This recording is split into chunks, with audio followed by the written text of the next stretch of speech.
The first bill on the calendar for today is House File number 4. The clerk will report the bill. House File number 4, number 1 on the calendar for the day, an act relating to transportation, the third engrossment. I recognize the author of House File 4, the member from Hennepin, Representative Gomez, to explain the bill. Thank you, Mr. Speaker. Good afternoon, and good afternoon to all the members here today.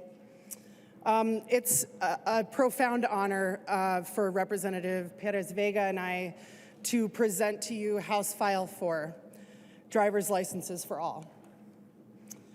In 2003, an executive order changed long-standing state policy that for decades allowed all Minnesotans, regardless of immigration status, to access driving privileges. House File 4 restores the pre-2003 policy in Minnesota. It provides the ability for all who are living in our communities to access driving privileges. And when this law is enacted in Minnesota, we will join 18 other states, DC, and Puerto Rico in allowing those who are here today in our communities, on our roads, driving, to demonstrate that they understand traffic rules and that they have the ability to operate a vehicle safely by taking written and road tests. It would provide all Minnesotans access to car insurance so that everyone on the road is covered in case of an accident. The benefits of allowing all drivers on the road access to driver's licenses and insurance are numerous and clear.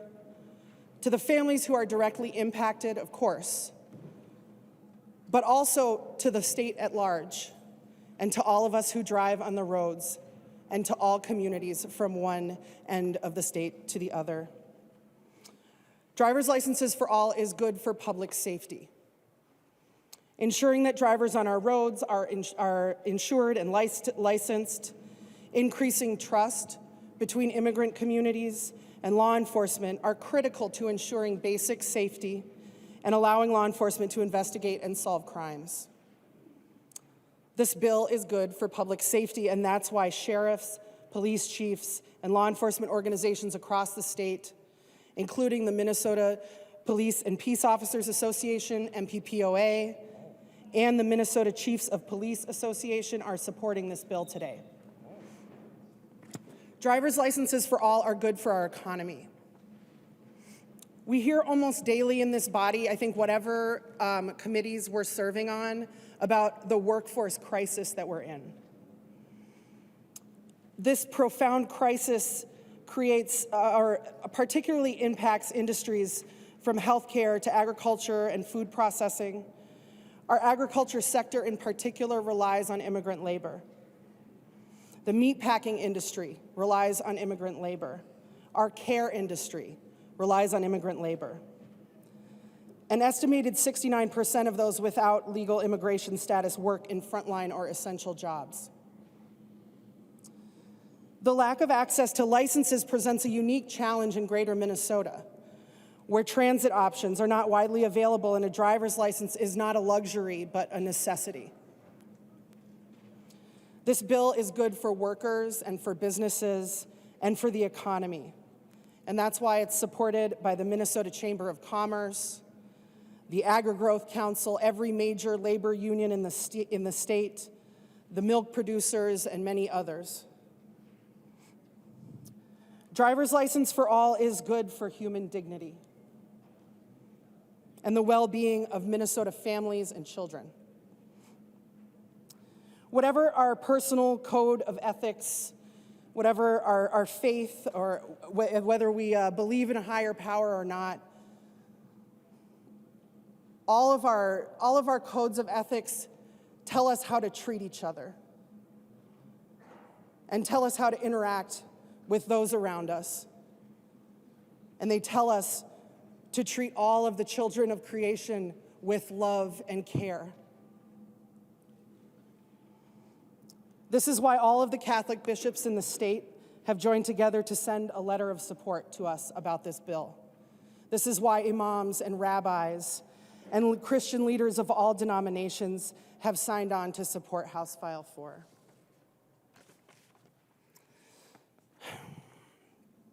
So I'm just going to walk through the bill briefly. The first article establishes just the general requirements for the license. It clarifies some of the interactions with Real ID and some limitations to the information that can be collected with respect to the documents that were provided to support a license application. It goes through the primary and secondary documents that will be accepted to establish who you are.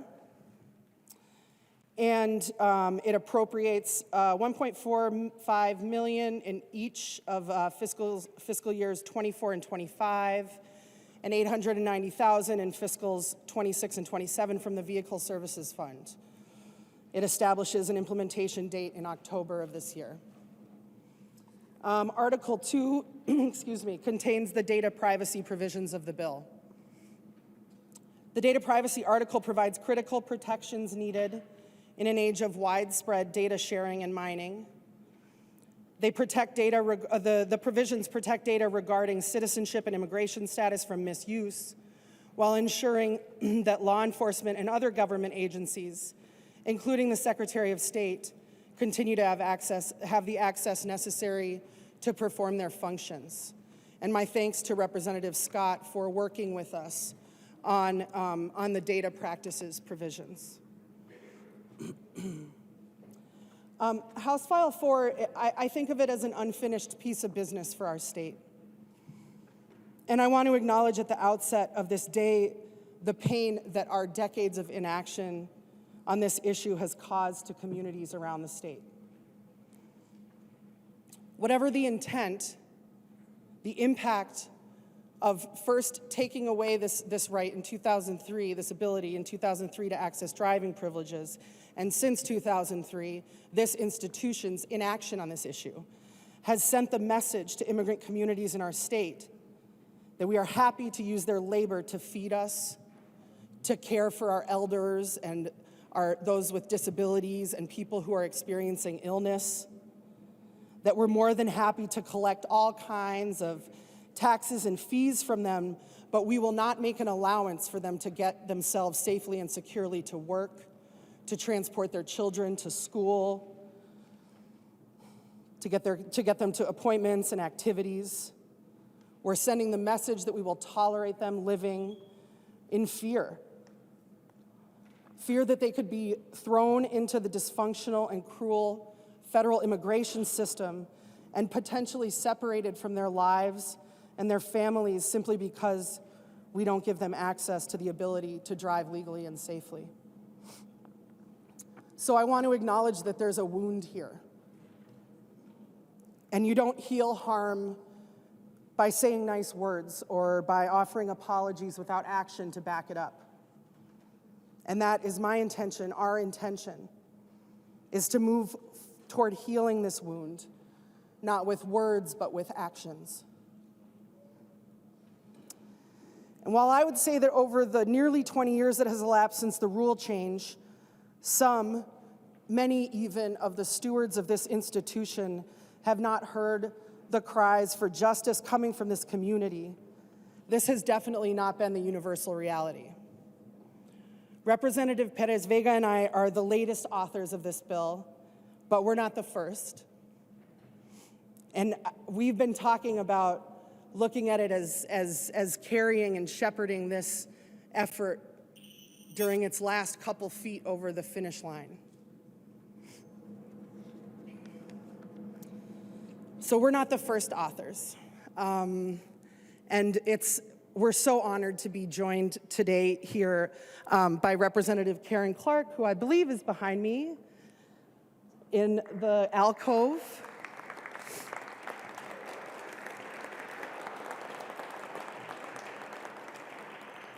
And Representative Clark was the first chief author of this bill in the House of Representatives. And she carried it over many years when she couldn't convince her colleagues to take action on it. And so we're so honored to have her here with us today. And in my mind, I think of Karen and some of the leaders of this effort meeting at a community center in the early 2000s and scheming how, if you worked with Representative Clark, you know She was always working, always, I say scheming in the best possible way, because scheming for justice, scheming for the people, the only reason we should be scheming, right? And so, it means so much to me and to so many members of the community who have been side by side in this work with Karen for all of these years. So thank you, Representative Clark, for joining us today. When I joined the House when I was elected in 2019, then Majority Leader Ryan Winkler was the chief author of the bill. And Representative Winkler and his staff, I'm gonna just recognize Paul Cummings for a moment, for just all of his work to shepherd this overall of many, many years. And he's still doing it today, as he's just been side by side with the community as they've been pushing this effort. But thank you. Thank you, Paul Cummings. So Representative Winkler led us as a body to pass this for the first time as the House of Representatives in 2019. And I think if you talk even to some of our colleagues who have served for a long time in this body, they say that it was one of the most beautiful days that they've ever experienced on the House floor. And, we had a similar situation to what we are experiencing right now, which is the community outside welcoming us with music, with prayer, with gratitude for our work here today. And, those of us in this chamber, I think on that day, and I hope today, really sharing honestly and in a forthright way about our own kind of journeys with respect to this topic, and sometimes about our differences. And I know that Representative Winkler is going to be joining us later in the day. I mean, hopefully this won't go all night, but he's going to come down when we're about ready to pass it, I think. And I want to thank Representative Carlos Mariani, who served in this body for decades and pushed this work of dignity for immigrant communities during all of those years. And finally, Representative Rod Hamilton, who is here with us in the chamber today.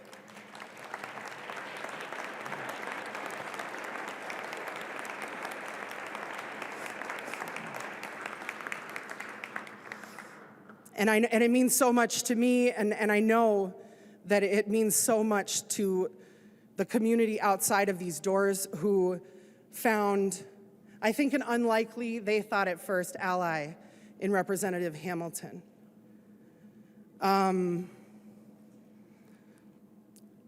It's easy for me to support this bill. My community demands it. My political party aligns with it. But for those of us who have, in these positions, taken a step that was not in alignment with our party, that drew judgment and ire from some of our constituents. For those of us who have been in that place, we know that it's not comfortable. And it's not easy. And I think a lot of times we don't do the hard, right thing around here for a lot of different reasons. And, Representative Hamilton and I have been in touch, and since we introduced this bill and since it worked its way through the committee process and our first kind of contact, I invited him to testify, and he wasn't available. But he said, please, please, please pass this bill. And I think it was it last Saturday? I think it was last Saturday that there was a gathering in community of a number of organizers that have been working on this bill over all of these decades, and A few of us were there, a few current representatives and senators who are working on this were there. And we had Representative Hamilton on FaceTime. And, you know, it was just, I was so touched seeing the enduring relationships between this community and this unlikely ally who has become a beloved member of this community to so many of these advocates. And so I just want to express my gratitude to Representative Hamilton for doing the right and hard thing. Thank you.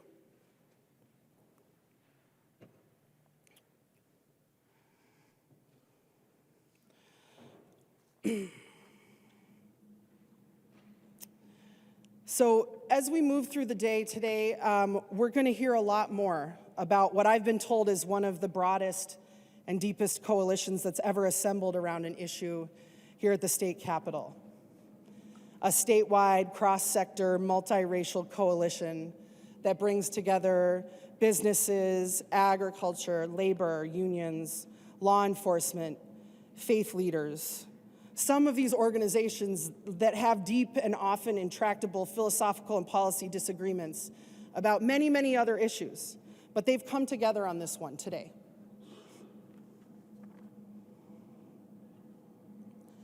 And the most important part of this coalition, the people. So many people of all ages and faiths and races and ethnicities and geographies coming together today to tell us that this is the right thing to do. And now is the time to do it. And at the very center of this unlikely coalition, its beating heart is the movement for immigrant rights in Minnesota. The organizers and families and young people who are directly impacted by this failure of our policies to ensure the safety and dignity of all Minnesotans have been coming here to the Capitol literally for decades.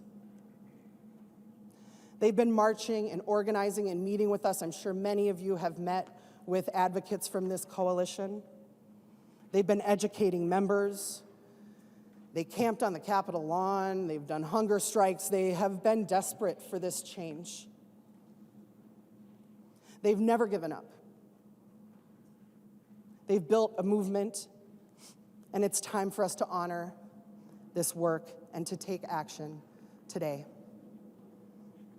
So I want to thank from the bottom of my heart the Driver's License for All Coalition, the many individuals and organizations who've stepped up to support this effort over all of these long years.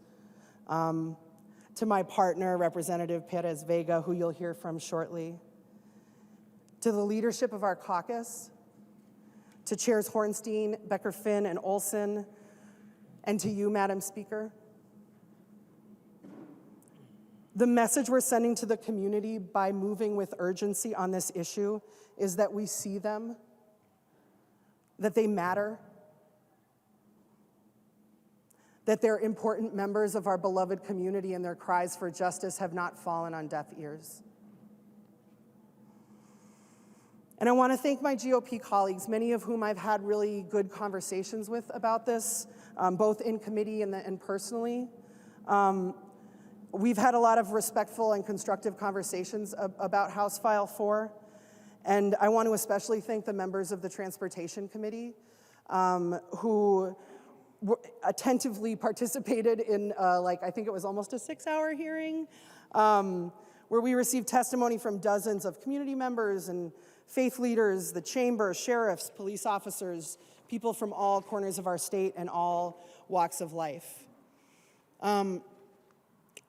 We have some disagreements in our body about this bill. And I suspect we're going to have good discussions today about those disagreements, and I welcome those discussions. But I just want us all to remember, who's in our building right now, and that outside of our chamber doors, our building is full of children and of families and of working people from across our state who've come here to urge our support of this bill. So we've had these respectful and thoughtful and considerate discussions in our committees on this bill. And I just would humbly ask you today that we can continue in that vein, and that we think about those families and the children outside of these chambers as we're thinking about how we're going to discuss this bill. So I thank you for your consideration, and thank you, Mr. Speaker. Members, there are amendments at the desk, but before I instruct the Chief Clerk to report those amendments, with that objection, I would like to pause and recognize the presence of two former members who are here in the chamber with us today. It's my great privilege to welcome back former Representative Rod Hamilton, who served in this body for 9 terms from 2005 to 2002 for Mountain Lake. And we are also honored to welcome back former Representative Karen Clark from Minneapolis, who served in this body for 19 terms from 1981 to 2018. Members, let's give a round of applause for our former colleagues.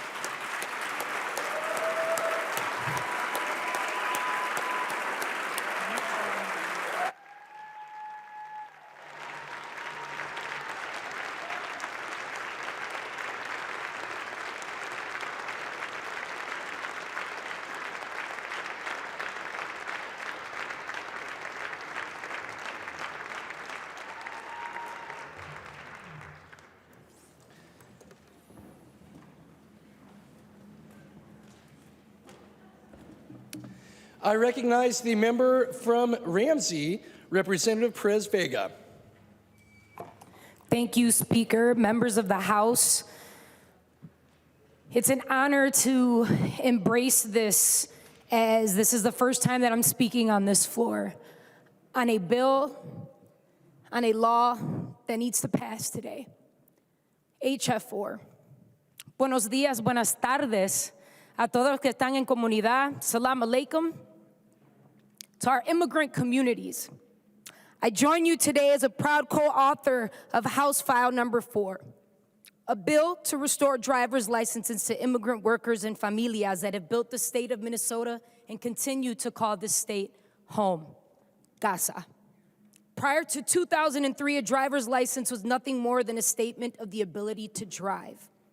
During a national push to stoke anti-immigrant fear, policy was implemented to take license away from workers and familias against the best advice of community leadership who vouch here today. Everyone's received several packages of those leaderships from worship backgrounds, agricultural, elected officials, and community leadership, many of whom are out here and have been out here in solidarity fighting for this within community that are outside these doors. Listen to those drums, feel those drums. Let's celebrate those drums and what they've been doing for 2 decades for HF 4 presented today. I want to share a personal story of how deep this means to me. I am a proud Boricua, Puerto Rican, born in Minnesota, and many of you guys know that I consider a term that I made up called Soda Rican, because I'm proud to be born on this native land in which many of our ancestors, if not most of our ancestors that are on this floor, migrated to, whether it was Minnesota or the other 18 states that include driver's licenses for all. As a proud Puerto Rican who represents the District of 65B, West Side, St. Paul West Sider, in the words of the late leadership of Gilbert de la O, West Side, the best side, and representing West St. Paul, a community that has grown since I was a young child to serve many immigrant communities.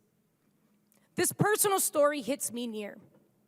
In 2003, I started my classes to get my permit to receive a driver's license as a Puerto Rican, a Minnesota, a citizen, and a proud Latina. Unfortunately, that wasn't the case for some of my peers that I grew up my entire life with. We had differences, and that differences was that I was a citizen and they were not. But this is the only place that they knew as home.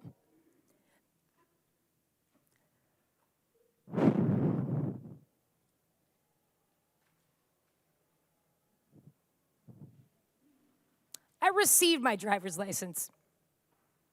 I passed the test first time, both of them, written. And to me, I celebrated that not only because I had the liberation as a teenager to feel free to have some freedom, some sort of leadership at the hands of my wheels, but also as a privilege to be able to drive those who couldn't, a privilege to drive those to their jobs. And I began youth working shortly after I received my driver's license and recognized that the youth that I worked with, many of them, were taking buses in below temps like today. Buses to take my class because they saw leadership that actually cared about their parents who were following a law to not be able to drive them. They stayed home or they made them take the buses or walk them there.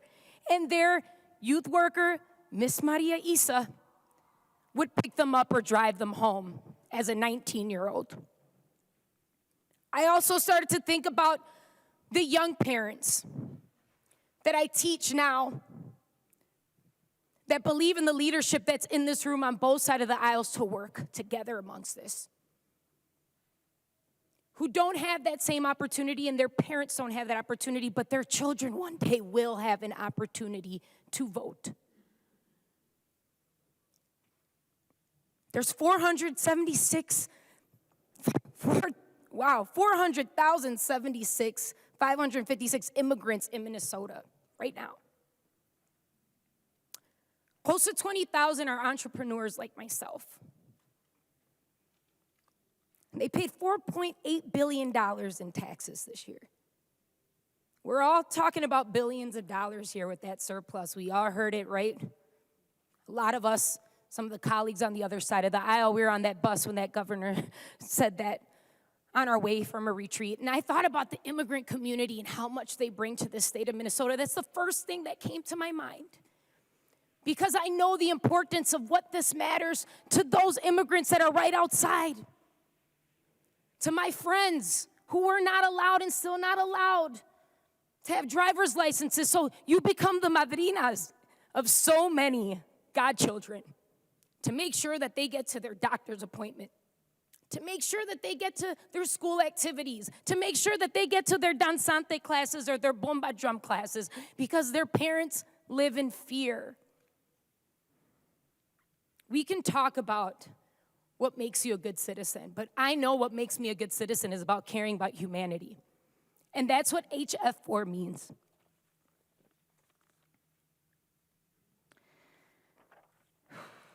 We're addressing a 20-year problem, 2 decades.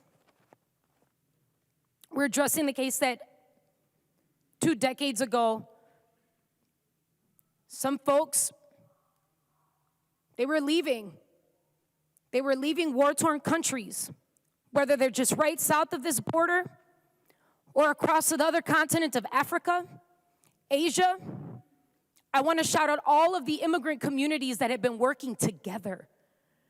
We are working together in movimiento, in movement, because we want justice and we want the capacity for our kids to not live in a trauma. We look at the trauma. I sit here and look at colleagues that in my first month have been discussing the pupils of children who lack the resources of health care, of transportation, of housing. These immigrant communities serve all of those sectors of policy. It's time for the state to be able to serve them. I stand here today to voice the cries that have been denied a right to provide safety to our communities, to provide safety to their children, and to vocalize their integrity, struggle, strength, to organize in so many ways for 2 decades to make a simple privilege to most of us citizens a dream come true, a passage to an American dream.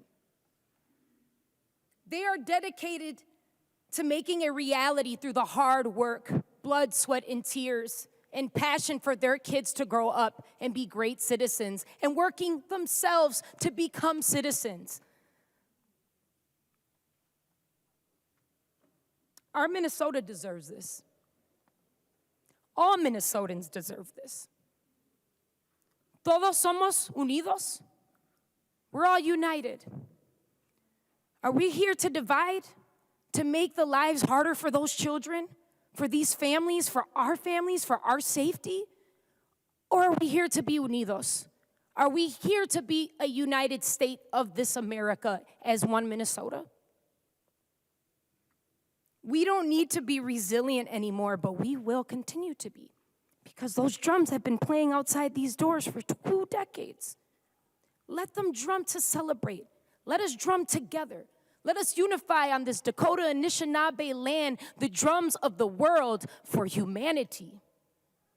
We don't need to be resilient anymore. We need respect.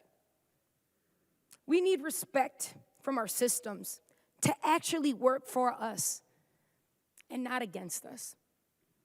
Muchas gracias. Thank you. There is an amendment at the desk. The clerk will report the amendment. Baker moves to amend House Bill number 4, the third engrossment. The amendment is coded A38. I recognize the member from Candy, Ohio, the author of the amendment, Representative Baker, to explain the amendment. Thank you, Mr. Speaker and members. This is an important day, and I applaud the authors of the bill to describe it very well. This is a very important day that I have been supporting since I arrived here 8 years ago, with the work in a bipartisan fashion that I felt would make Minnesota a better place for workers, their families, to be able to drive safely. And I, like others, have been working on this for a long time. Today is a day, I think, that our members that have a clear mandate and a mission to work on getting major bills done in a very quick fashion. I am happy that this bill has returned to the House floor, but this bill looks much different than it used to when I was working on it with former Representative Winkler, with Mr. Cummings, with my dear friend, former State Representative Rod Hamilton, and this bill looks different.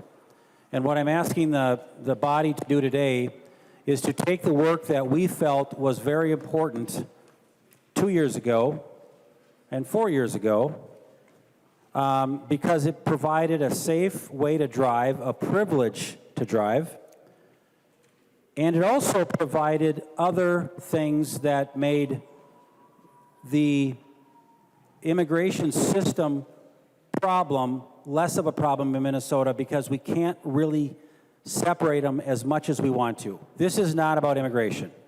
That's a federal mess.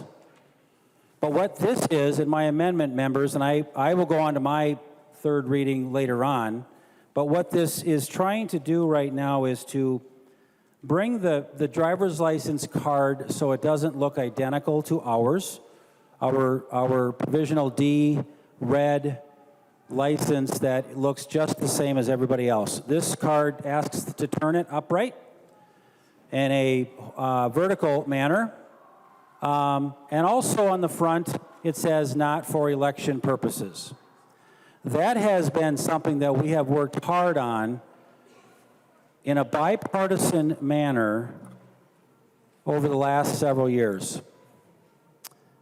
And I'm hoping that our body today will respect the work that members did on both sides, that received votes from members on both sides, to show that you actually care about doing work in a bipartisan fashion.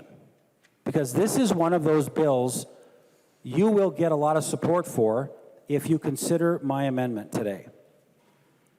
I am grateful for my district and all the folks that have wanted me to support this. I am grateful for the state of Minnesota that has these folks living quality lives, working, making good incomes, and these folks that I know that need this are the hardest working people that I've ever met. But today, folks, we are the legislators. We have the elected certificates that brought us to these seats. And in Minnesota today, what we need to do is get this right for all of Minnesota and for all of Minnesotans that have concerns about certain things that we must address as lawmakers. We create laws. And I get the passion. I've been there. I've been on the Zoom calls. I have been lifted up. I have posters in my office too, because I've been with you. So I'm asking today for the spirit of cooperation. I'm asking for you to support this extremely friendly, extremely well-written, well-thought-through amendment that has been around since I've been here. And I ask for a roll call, Mr. Speaker. Representative Baker requests a roll call vote. Seeing 15 hands, there will be a roll call. Representative Baker. Thank you. So members, I know we'll have lots of time to talk about this. This is an important one, but this should be the one that is accepted, and I hope others are too, because I hope we actually get bipartisan support today. This is actually even easier than the one we had worked on before, because it doesn't change the duration of the length of this where it did before. It was 2 years versus 4 years. Those were other things that we had talked about before. So members, I don't want to go too long, but I love our state. We need to do something like this in our state. But this is more than just a driver's license privilege. This is more than that. And we'll have those conversations. But please help me make this amendment a reality. At the end, our citizens that we're talking about here today are going to be able to drive. And that is what they want. I appreciate your green vote on this, members. Further discussion to the A38 amendment. I recognize the member from Hennepin, Representative Gomez. Thank you, Mr. Speaker, and thank you to Representative Baker.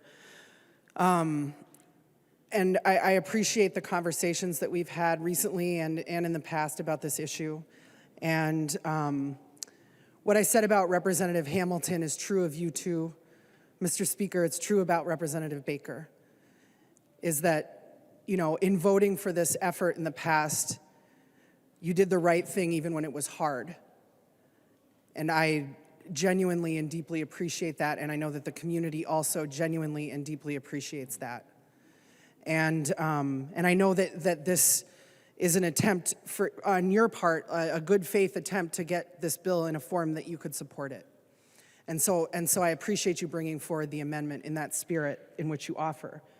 So I'm going to talk a little bit. We have a few amendments that are sort of on the same vein, and so I'm going to maybe talk a little bit more on this amendment and a little bit less on a couple that might be coming up. So, you know, first of all, I want to say that you know, Representative Perez Vega and I we consider ourselves the stewards of this bill, and the community has been working on this bill in partnership with folks in this body since way before I was here, way before she was here, before you were here. And so the decision that was made to accept some amendments previously was made by the community. And the decision to not accept markings or different orientation or different color, and to put forward an unmarked license that looks like all other Class D licenses this year was also a decision made by community. And so, you know, that's kind of the sort of history of this decision. But I want to say a few things about, you know, because Representative Baker's amendment would change the orientation and mark it not for voting on the back. And this issue around licenses and voting, I think is genuinely like something that folks in all of our communities have concerns about, and so I want to address that. So nothing in House File 4 changes anything about our voting system in Minnesota, changes nothing about eligibility for voting. It doesn't allow anybody who can't vote now to vote in the future when they get this credential. A driver's license is a driver's license. It's not a voter's license. It's not any other kind of license. The possession of a Minnesota driver's license does not indicate that you're a citizen of this country. There are many people of different immigration statuses right now who are not eligible to vote, but who we do allow to access driving privileges. And the reason that we do that is the same reason, right, that we're putting this bill forward. It's for the public safety of all who are traveling on our streets. It's because we know that immigrants are an important part of the fabric of our communities and contribute to our economy. And it's because we know that people need to be able to travel around this state without fear of immigration consequences should they come into contact with law enforcement for various reasons.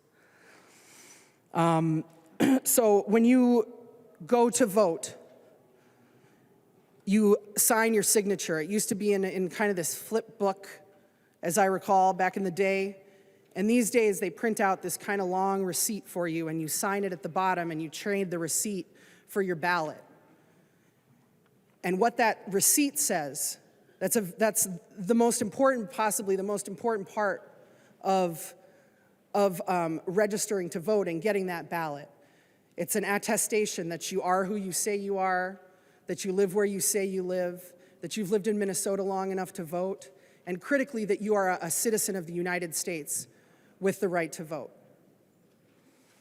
Falsely attesting to U.S. citizenship, falsely signing that attestation is a very, very serious felony. It has, if you are somebody who is not a citizen of the U.S. and you falsely attest to citizenship, there are drastic and lifelong immigration consequences for that action. The authorities take it very seriously. You are instantly on a list that would allow you to be deported should you come in contact with an official. And consequently, we don't see in Minnesota or in the 18 other states where people, regardless of immigration status, are able to access driving privileges, or DC or Puerto Rico, we just don't see people falsely attesting to citizenship in order to get a ballot. I mean, it's not worth it. When you hear the stories from these families, you know, the fear about being separated from their families, from the communities that they've known, oftentimes for decades, is a cloud that hangs over their heads. And so, you know, the idea or the implication that there are massive numbers of folks out there who don't have the right to vote, who are trying to get ballots, is simply not true.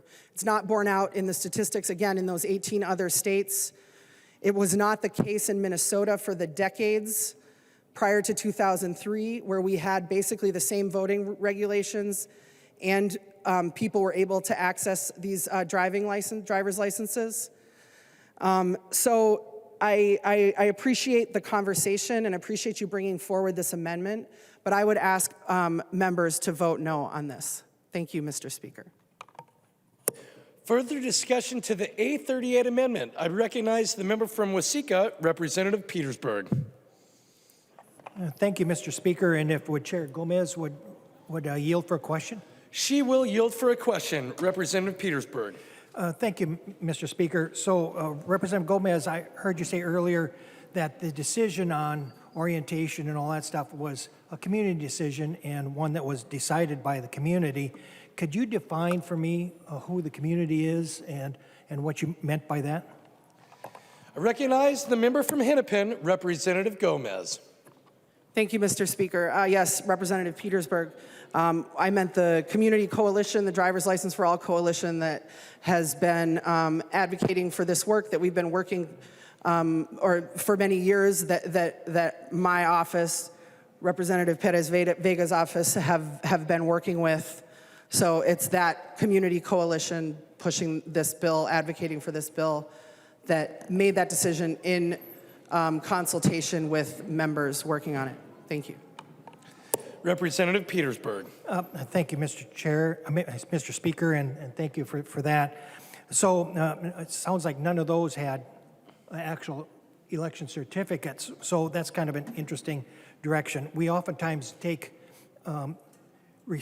requests and we work in consultation with them, but we don't give them carte blanche to make the decisions, which I find that very interesting. But I do want to say to Representative Baker, thank you for bringing this forward. This is an important amendment, I think, because I was in all the committees, most of the committees at least, that heard the bill and heard the testifiers, and all of them, without exception, were really inquiring and requesting the opportunity to have be able to have the privilege to drive. And I think that's important for us to remember, that we're talking about the privileges to drive. Now, we had some information distributed to us talking about how the driver's license has changed, and so I want to keep in perspective a little bit about the timing and what actually occurred. 2003, the executive order was decided that we would have to go by with official residency. Well, let's look at that period of time. What happened just a year and a half earlier than that? 9/11, right? And the federal law started being much more stringent upon identity and so forth. And then we had the enhanced and real ID push. Again, not from the state, but from the federal government, because identity and citizenship has been determined on the federal side of importance. And as much as I would love to have the debate on this floor about being able to give citizenship to people and immigrants and making that decision for our residents, we don't have that authority to do so. We just don't. You know, I wish we could. So we are now dependent upon the laws of the state and the direction that which the federal law has done that. As I said earlier, everybody wanted the privilege to drive because they needed the transportation, and however you feel about how they got here or what they're doing here is immaterial. Right now, this bill deals strictly with whether or not they should have driving privileges and how that is implemented. But you know, in all of the testimony that I heard, and maybe they wanted to say it and didn't, but in all the testimony that I heard, not one of them said, we care about how the driver's license looks. Now, there's some implications that you could talk about, but none did, because what they were interested in was driving privileges.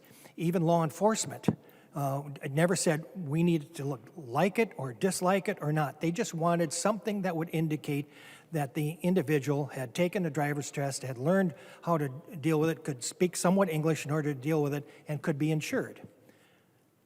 Well, we can do that in many different ways, can't we? I mean, certainly there's other ways. I mean, right now, we have additional driver's licenses that have a lot more restrictions on it. For example, first-time drivers at 16 to 18 have a lot of restrictions on those licenses and look different as well. This is something that's not new, and to say that we can't do it because, well, we just don't want to is really not realistic. And since 2003, by the way, our driver's licenses that people say, well, is only for driving, has become more and more an indication of identity. I just got remarried before Christmas, okay? We went in to have my wife put onto my checking account. She couldn't do it until she had a valid driver's license, okay? So there's something already automatically involved in our process that requires that. This amendment that Representative Baker put together is not only common sense, but it actually will work much like contracts. How many have had contracts out here, right? We all have had contracts, had to deal with them. What's in a contract? What's in the contract is what is allowed and what isn't allowed. And a driver's license is much like that contract. There should be no reason why we shouldn't put on that driver's license what it's good for and what it's not good for. This seems to be a very realistic approach, Representative Baker, and I think something that we all ought to agree to and move this forward as a much more bipartisan bill than the way it is currently. Thank you, Mr. Speaker.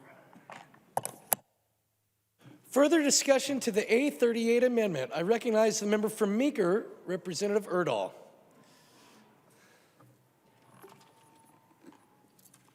Thank you, Mr. Speaker and members. And I appreciate the discussion on this. You might recall that I was thinking of doing a story a few nights ago, and that didn't work, but I have another one today. And let me just say, regarding voting, In 1844, in Switzerland County, Indiana, a man very sick asked to be carried via a carriage to the polling place because he wanted to vote for a state Senate candidate named David Kelso, who had saved his life in a previous year. So the man got to the polling place and he voted for David Kelso. David Kelso won by 1 vote.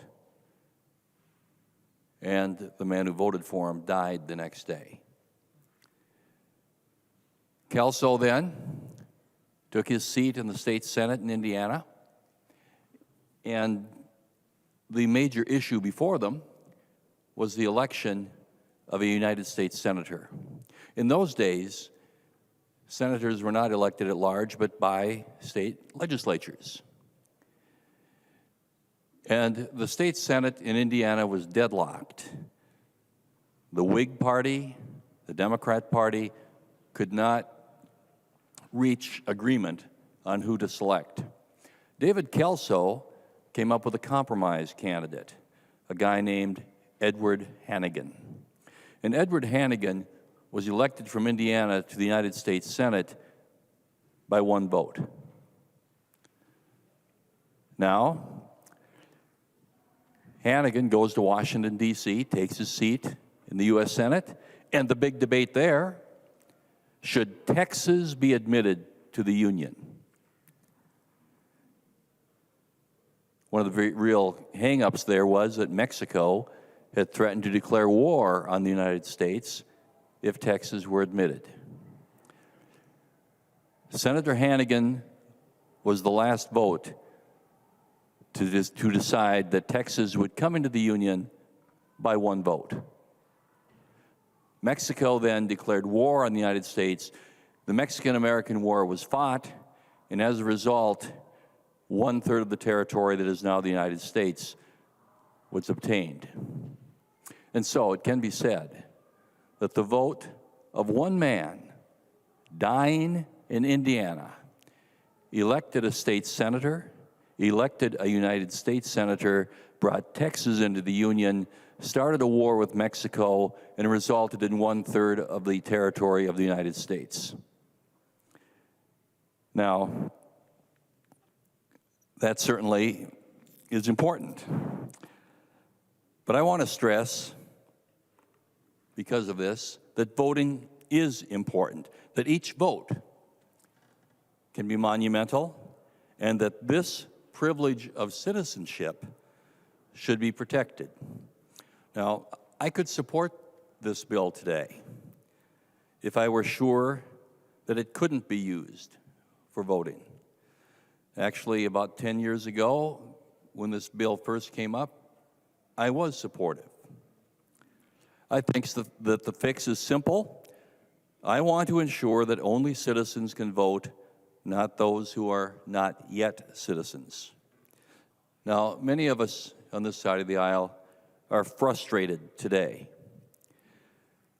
Many of the points stressed by Representative Gomez, I can agree with.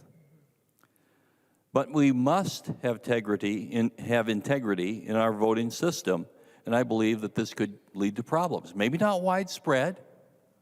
I'm not suggesting that. But the possibility does exist that there could be abuse, and as I outlined for you, even 1 vote can have great impact. This doesn't need to become a partisan issue, but it has become one. There are, again, many over here that could support this bill if this amendment were placed on the bill. We could have overwhelming support for something that I think does need to be done and would be beneficial to our state, but not until this one blemish on it, which I believe reflects on our voter integrity, could be rectified. Thank you. Recognize the member from Mauer, Representative Mueller. Thank you, Mr. Speaker. Members.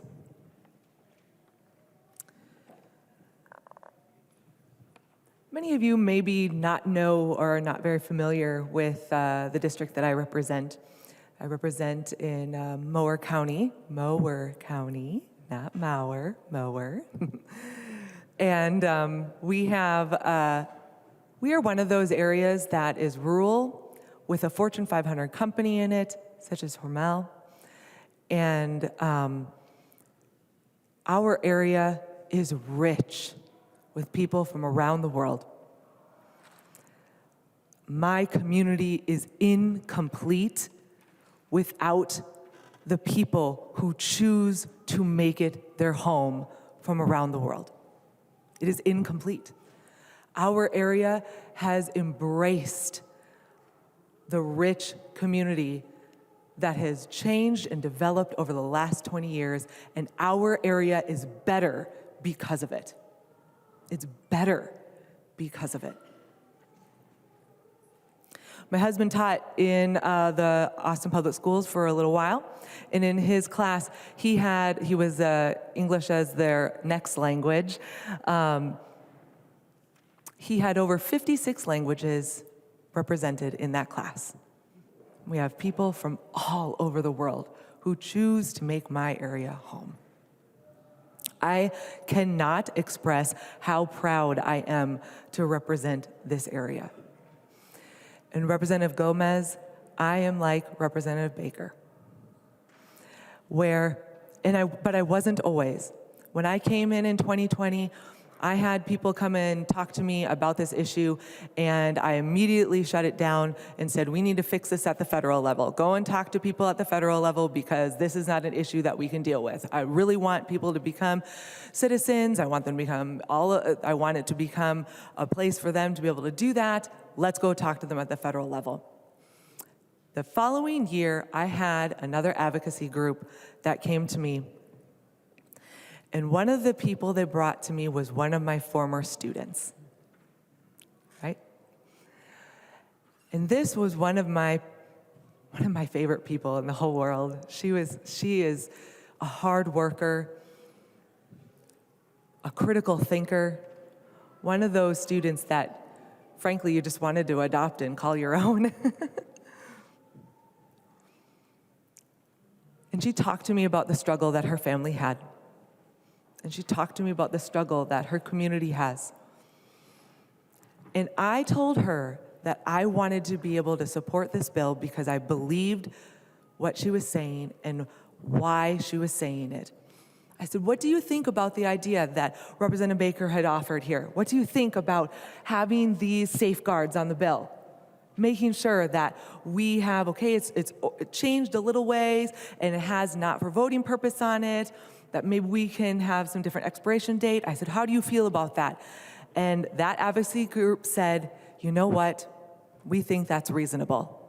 We think that's important for, driving privileges are important. And these type of amendments, these type of ideas that would make it more palatable to others, that's something that they'd agreed upon.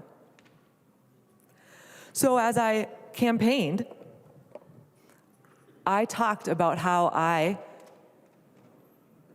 wanted to see this happen because it was a benefit to my community. I listened, and for those of you who I'm in your committee, you know I write a lot of notes. So I was listening to Representative Gomez, and I wrote it down. Being able to take the test and be able to drive safely, making sure they have insurance, making sure that we are able to have investigated into crimes. Both my sheriffs and my police officers support this. Making sure that we are addressing our workforce shortage, that we are able to have people to continue to work. Making sure that in Greater Minnesota, it is almost impossible for you to use transportation, public transportation. Check, check, check, check, check. Yes.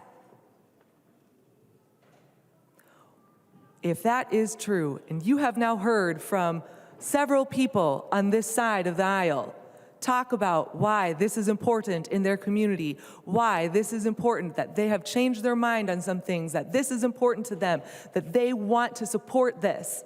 You've heard this now from multiple people. We just want to make sure that voting integrity is intact. Working with people who have been working on this issue for far longer than I have, people who have taken these amendments. Please accept this amendment so that we are able to, both side by side with colleagues who want what's best for Minnesota, can join you on this venture on doing what is best for Minnesota. Thank you, Mr. Speaker, and I urge all of the members to please vote yes on this amendment.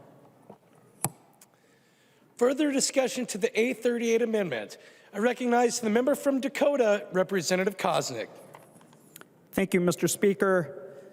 Colleagues and members here, I rise to support the Baker Amendment. It's a common sense amendment that if you read it, should make sense just to safeguard our voting integrity and our confidence in our election systems. The amendment simply says a license must be designated with a vertical layout and marked not for voting. It's simple, common sense that I think Minnesotans would appreciate to preserve the voting integrity and confidence in our elections. Representative Gomez, you have this handout here that was sent out as this amendment came up. And in it, it says the legislative proposal will not impact Minnesota's voting system. But I happen to disagree. I think the amendment to turn the card vertical and say not for voting would give confidence to Minnesotans that their vote matters and that there's integrity in our election system. And the reason I say this, and I know this, Representative Gomez, is because about 10 years ago or 15 years ago, I worked as a poll watcher in one of our precincts. There was a middle school, and then up the hill, half a block away, was the high school. They were both a voting place for separate precincts. And as I watched people come in, many people were shocked that they were not on the voting roll. The election judge looked at their driver's license and said, "We don't have you in our voting books." So they simply took the driver's license out. They asked them where they lived, then they took out their driver's license and they did same-day voter registration. And most of them had a driver's license. The election worker took down their address, registered them that day in that precinct. And then as they went through the voting process, they voted, got their receipt, got their ballot, put it in the tabulator. Then they came out and they were dumbfounded. They realized I was monitoring the voting that was going on in that precinct, in Burnsville, by the way. And then they looked at the map and said, "Why did I have to register to vote? I've voted here. I've lived in this city for 20 years. We looked at their address, and the precinct they were supposed to be voting was the one up the hill. Their driver's license said Burnsville, and the election judges made an error, and they just registered them at that precinct and didn't actually check their address. But if the card is marked, it might give election workers pause and have a better voting system that they would actually voted in the right precinct. And so it's hard for me to understand why the majority party won't collaborate. They won't compromise. Their way or the highway. This is a common sense amendment. Representative Baker, thank you for bringing it. It's a common sense amendment that will simply flip the card vertically and say it's not for voting. And that simple measure, I think, will give most Minnesotans integrity in their voting. It would help more Minnesotans understand that this policy would help with other Minnesotans' ability for their own economic progress. It'd make our streets safer. But the Democrats' unwillingness to take a simple provision, to compromise, to collaborate, and accept a common sense provision is making a well-intentioned policy into a bad policy with a lot of consequences. So if you're going to vote along with the way your leadership has told you to vote, I would think that all Democrats are going to vote against this. But if there's a few of you over there, and Representative Gomez, I don't think you actually have a problem with this amendment, and I challenge you to actually support this amendment and show Minnesotans that you do care about election integrity, and you will still accomplish the intent of this bill to allow more people to go about their lives with the driver's license. Members, please vote green on this amendment. Further discussion to the A38 amendment. I recognize the member from St. Louis, Representative Scraba. Thank you, Mr. Speaker. When I woke up this morning, I was opposed to this bill. There was no way I was going to vote for it. And I'm sitting here and I campaigned against it. And I'm listening to your reasons. I got this piece of paper, fact sheet. Every one of them I approve of. I'm like, these are all reasonable. Everything is here. The one on the back says, and of identity, but could not be used to vote or for real ID purposes. Being a political wonk, I thought the word should be shall not be used, right? As Representative Baker presents this, it still doesn't change everything on this sheet. It is still a driver's license. It still accomplishes this. The person that has this driver's license still can do everything. And again, I was opposed to it, and now I'm understanding. I'm looking for a reason to be bipartisan. I was, to Mr. Erdahl's story, I was only elected by 15 votes. So I'm not one, but 15. So I would look at it in the sense that it is I want to reach across the aisle. I want to help you guys get this one across, but you have to help me. And part of that is support Representative Baker's ID, and then I can support this. It's that simple. Thank you, Mr. Speaker. Further discussion to the A38 amendment. I recognize the member from Stearns, Representative O'Driscoll. Thank you, Mr. Speaker. Folks, I'm going to share a very interesting story with you. It's a very personal story that I have. So a little bit about how we generate our poll books here in the state of Minnesota that Representative Gomez, the bill author, was referring to in her opening comments. Many of those, a large amount of that data is collected from voter registration. It's also collected from the Department of Motor Vehicle. And if you've ever looked at your driver's license, all of the stuff that's on your driver's license is in capital letters. And there's no punctuation on there. I'm going to invite members to take a look at the voting board where we report our tallies and go to column number 4, about halfway down between the names of Novotny and Olson B. And you will see my name there. And on this board, it has capital O, apostrophe, apostrophe, apostrophe, capital D, RISCOLL.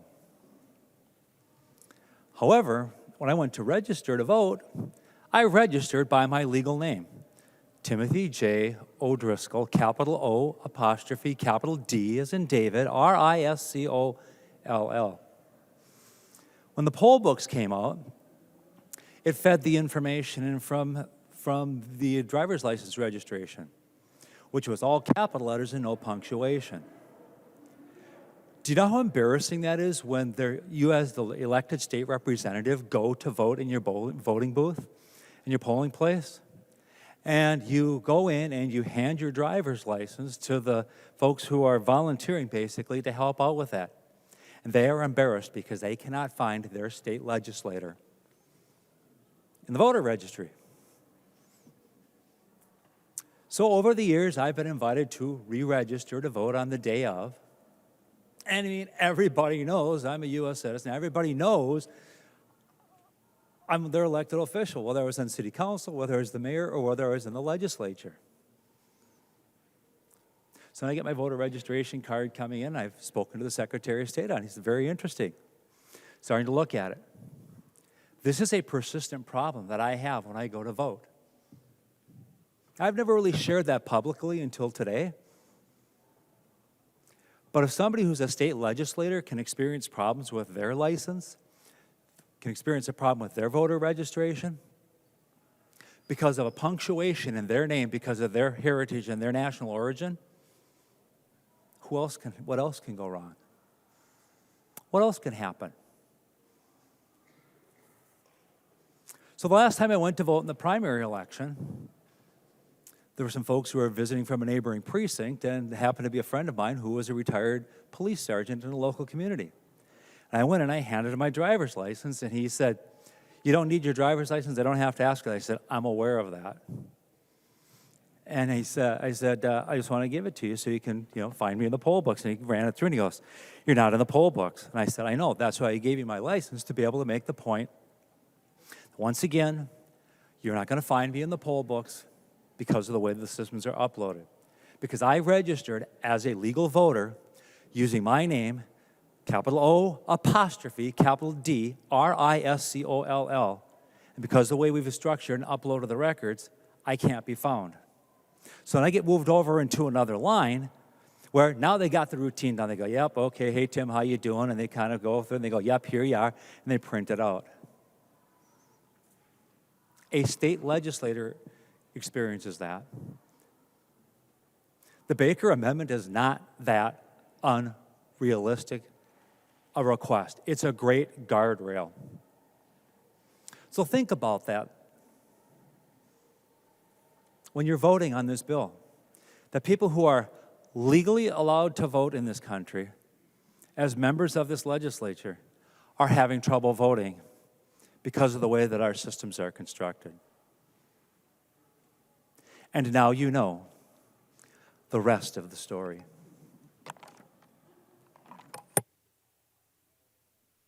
Further discussion to the 838 amendment. I recognize the member from Douglas, Representative Franzen. Thank you, members. Thank you, Mr. Speaker. And I, too, rise in support of Representative Baker's amendment. And I simply rise because I know his heart is in a good place. Members, this is our 5th week of the legislative session, the beginning of the 5th week. And we have yet to pass one of the majority party's major bills in their top 10 with bipartisan support. From what I'm hearing, there are many members on this side of the aisle that would love to vote for House File 4 if this amendment is put on.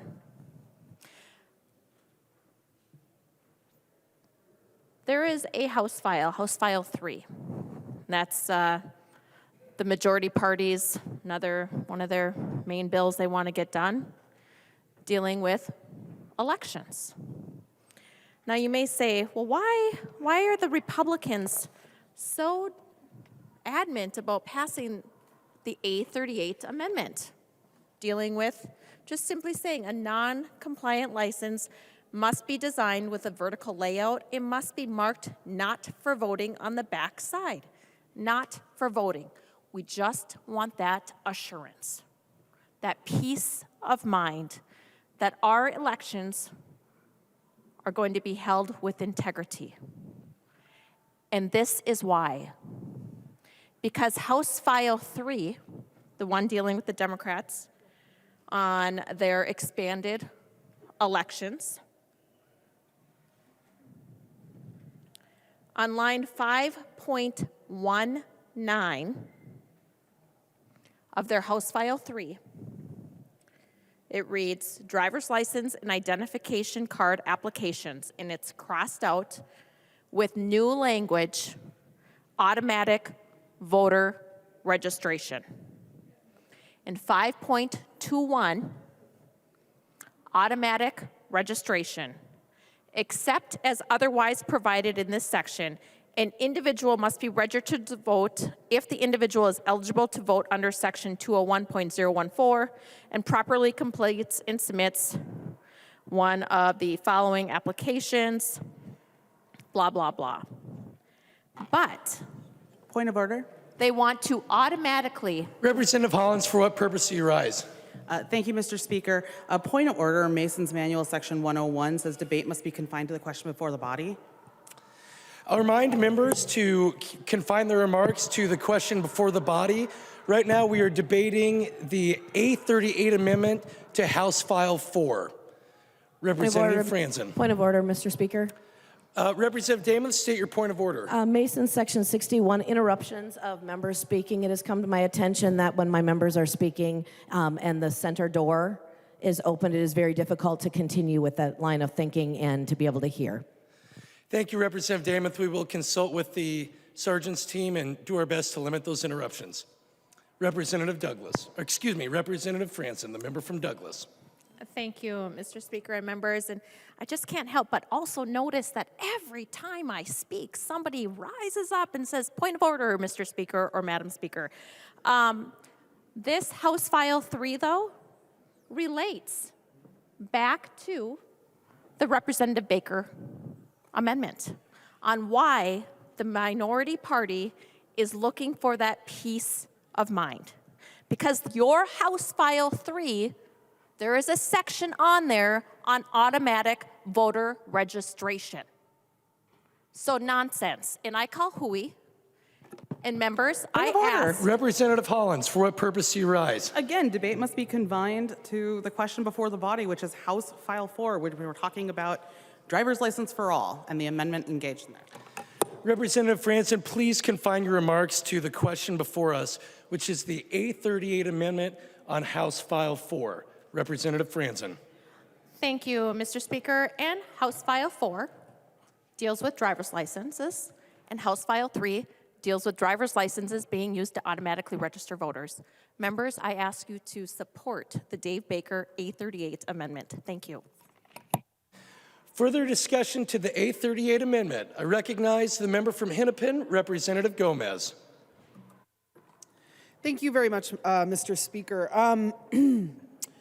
So I'm not like an elections expert. I don't think Representative Koznick is either. And so we can disagree in this body about, I'm sorry, was that an insult? I didn't mean to besmirch the character of the gentleman on the other side of the aisle. But there's one guy who is an expert on our election law, the Secretary of State of Minnesota, Steve Simon. And I have a letter that he submitted to Chair Dibble over in the Senate. So what it says in this letter, I want to start by emphasizing that Senate File 27, aka House File 4, would have no effect whatsoever on any systems or procedures related to voting or voter registration. Minnesota's voter registration system does not use driver's licenses to demonstrate citizenship, but instead to provide evidence that someone applying to register to vote is who they say they are and lives where they say they live. Everyone who votes must swear an oath that they're eligible to do so, including that they are a United States citizen. Driver's license, again, members, is not proof of citizenship. It's proof of your address and your identity. I would urge, again, a no vote on the Baker Amendment. It's not necessary because driver's licenses are not voting cards. They are driving cards. Thank you, Mr. Speaker. Any further discussion to the A38 amendment? I recognize the author of the amendment, the member from Candy, Ojai, Representative Baker. Great discussion, members, and thank you, Mr. Speaker. A couple of things I think I wanted to approach on this thing, because I think most of us in the body here that are talking about this amendment is taking a lot of time. I think the rest of them may not be quite this long. This is sort of the sweet spot, I think, today. And there's a reason for that. And maybe, Representative Gomez, would you yield to a question, please? She will yield, Representative Baker. Thank you. And I've had discussions with the community about this, and I do not believe that there are lots of those folks that are just waiting to get in the ballot boxes. And I don't think they're wanting to break the law because, Representative Gomez, what happens to a person if they vote illegally? What is the charge against them? I recognize the member from Hennepin, Representative Gomez. Thank you, Mr. Speaker, and thank you, Representative Baker. Like I said, not an elections expert, but I'll do my best. I know it's a felony. I know it's a deportable offense. Thank you. Representative Baker. Thank you very much. And thank you for letting everybody know how important that is. You're right. Because what we heard today was the little details matter about implementing laws here in the state of Minnesota. So although we want to give folks sort of this perfect looking, identical looking driver's license, there could be some fallback on this. So let me just walk through this with me for a minute here. I do think that what Representative Erdahl said on the floor about one vote can matter. I think what would happen in a couple of years, imagine this. 2, 3, 4 years from now, you're sitting around with some friends in college, and it might be the first time you want to vote, and there might be an undocumented resident who's going to college, or maybe they're working and they're with some friends, and it's election day. And they get together and they're having some fun. Well, let's go vote. And this person has been carrying around a driver's license for a number of years. Well, let's go vote. We've got our driver's license with us. And so a group of young people go and vote. And they sign off, because when I walk into a voting polling place, my local township at Dovery Township in Candioi, I get excited. I get to see a few people. I see some people that I know. I sign something. We all sign it. I don't know. Did you read it? I don't read it. I kind of want to, where's my ballot? I want to get my ballot in my hand. So I sign whatever this is, and they kind of sillily look like they just pass it over to the next person. But there's a process, and it's a reason for that. I signed off on promising that I am a citizen or I'm legal to vote. It could happen. It could happen, Representative Gomez, that somebody might inadvertently do this and not knowing, because it doesn't tell them on the card. And so I also just ask you to look at the details, because what I wouldn't want to see happen is to have a good person deported. So what we could be doing is actually protecting somebody in 2 years, 5 years, 10 years that has no idea what we were talking about today. So that is a possibility. So this isn't just about trying to profile or shame anybody, because you don't. It's about protecting them too. That's real. The other thing that was shocking to me is we have members who are standing up that are going to support this bill. I didn't know that we're going to do that. Representative Skraba, you said that on the floor. We don't assume how anybody's going to vote.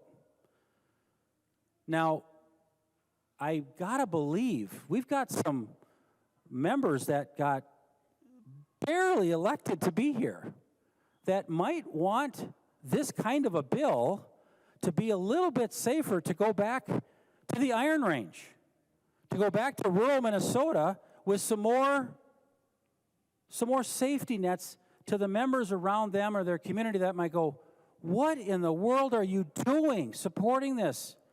But if a few of those members that won by 13 votes and 27 votes and 92 votes, they would go back on both sides of the aisle in a manner that would be stronger and protected, because they voted to still do a good job with this bill. Because at the end of the day, members, if you take this amendment, this only amendment, and maybe you'll take more, I hope you do, but if this amendment passes today, and a few of your members say, I want to go home with this too, because you can still have your party tonight with Representative Winkler. You get to still celebrate the passing of the bill. And I'll buy all the beverages because this is exciting for us. But look at it from that aspect too. What would happen if somebody was deported by mistake because they didn't even realize, oh my God, I forgot. So 50%, my last comment, Mr. Speaker, and then we can wrap it up. There is a number of states that were passed out that are already offering this driver's license style bill for all. I don't know the number again. Somebody can tell me, but it doesn't matter. It's a bunch. But 50% of these states, members, their cards look different too. This is not an aberration. This is not by mistake.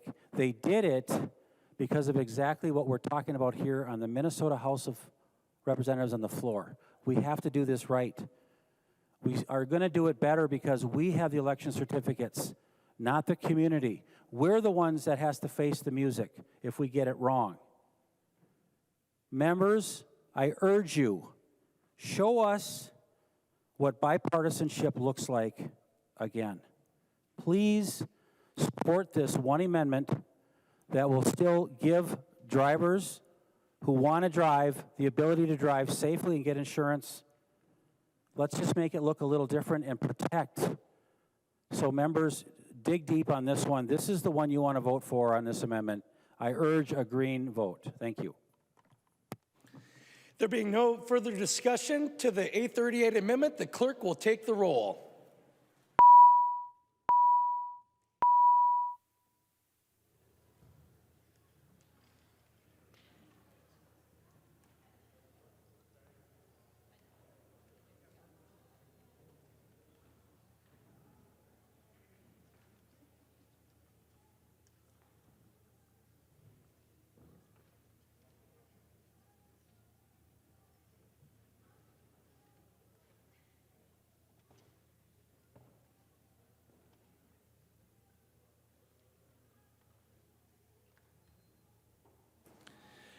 The clerk will close the roll.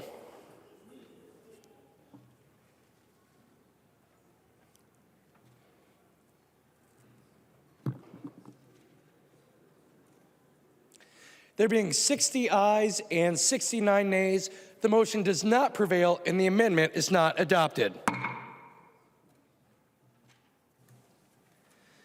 There's an amendment at the desk. The clerk will report the amendment. Quam moves to amend House Law Number 4, the third engrossment. The amendment is coded A37. I recognize the author of the amendment, the member from Olmsted, Representative Quam. Thank you, Mr. Speaker. And members, basically, you don't want it reorientated. You don't want additional verbiage on it. So this amendment is to allow a different color, which I think we've heard is a very common practice on the states that have this type of legislation.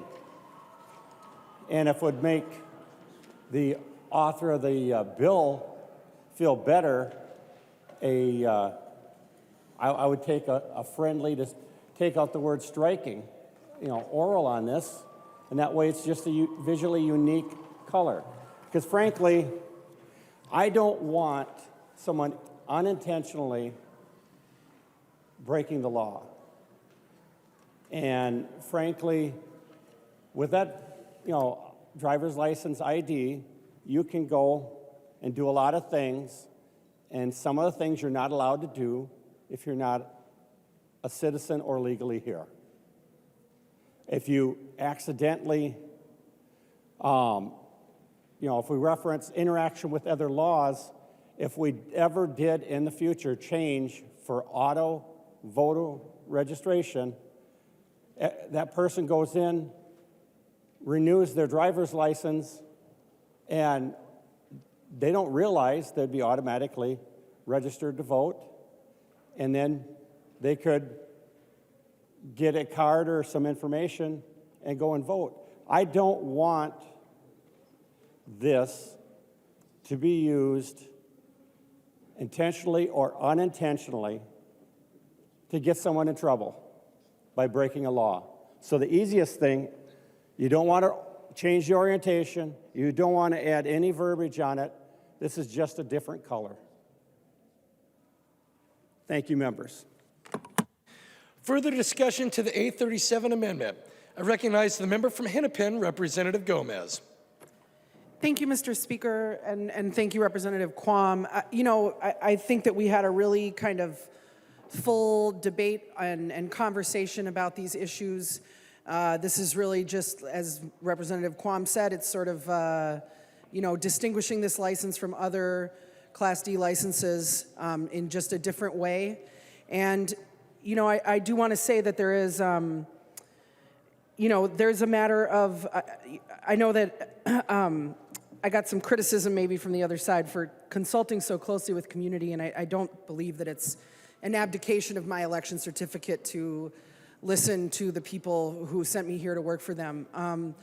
But they've been very clear. There's no reason for this to be a different second-class license. There isn't. And, you know, when we had those really difficult and painful discussions about accepting markings in 2019 and in 2021 with the community, that was what they expressed. If there was a compelling reason to, you know, distinguish these licenses from others, and again, not everybody who holds a Minnesota driver's license is eligible to vote. Not everybody who holds a Minnesota driver's license is a citizen. Driver's license is not a proof of citizenship. It is proof that you have demonstrated your familiarity with driving regulations and your ability to safely operate a motor vehicle. And there is no compelling reason to create a second-class credential. And so I would urge members to vote no.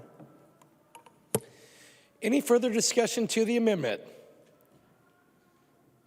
Seeing no further discussion, all those in favor of the A37, please say aye. Aye. Those opposed, please say no. No. The motion does not prevail and the amendment is not adopted. There's an amendment at the desk. The clerk will report the amendment. Fogelman moves to amend House Law Number 4, the third engrossment. The amendment is coded A24. I recognize the member from Nobles, Representative Fogelman, to explain the amendment. Mr. Speaker, members, I am rising today to offer Amendment A24. This seeks to add the language for driving privileges only, not for identification on the front, and marked not for voting on the back. This wording would fall in line with several other states which already have granted driving privileges to people who cannot provide a social security number or are not have no proof of lawful presence. These states are California, Colorado, Illinois, Maryland, Utah, Vermont, as well as the District of Columbia. Voting in our elections is one of the most important things that we do as citizens of Minnesota and of the United States. This should not be afforded to people who are not here without permission. If driving privileges is truly your goal, this amendment is a reasonable guardrail to allow those driving privileges and to secure our voting rights. I ask for a roll call on this amendment. Representative Fogelman requests a roll call vote. Seeing 15 hands, there will be a roll call. Representative Fogelman. Thank you, Mr. Speaker. I urge everyone to vote green on this amendment. Further discussion to the 824. I recognize the member from Waseca, Representative Petersburg. Thank you, Mr. Speaker, and thank you, Representative Fogelman, for bringing us another option for us to consider and trying to make this a workable bill.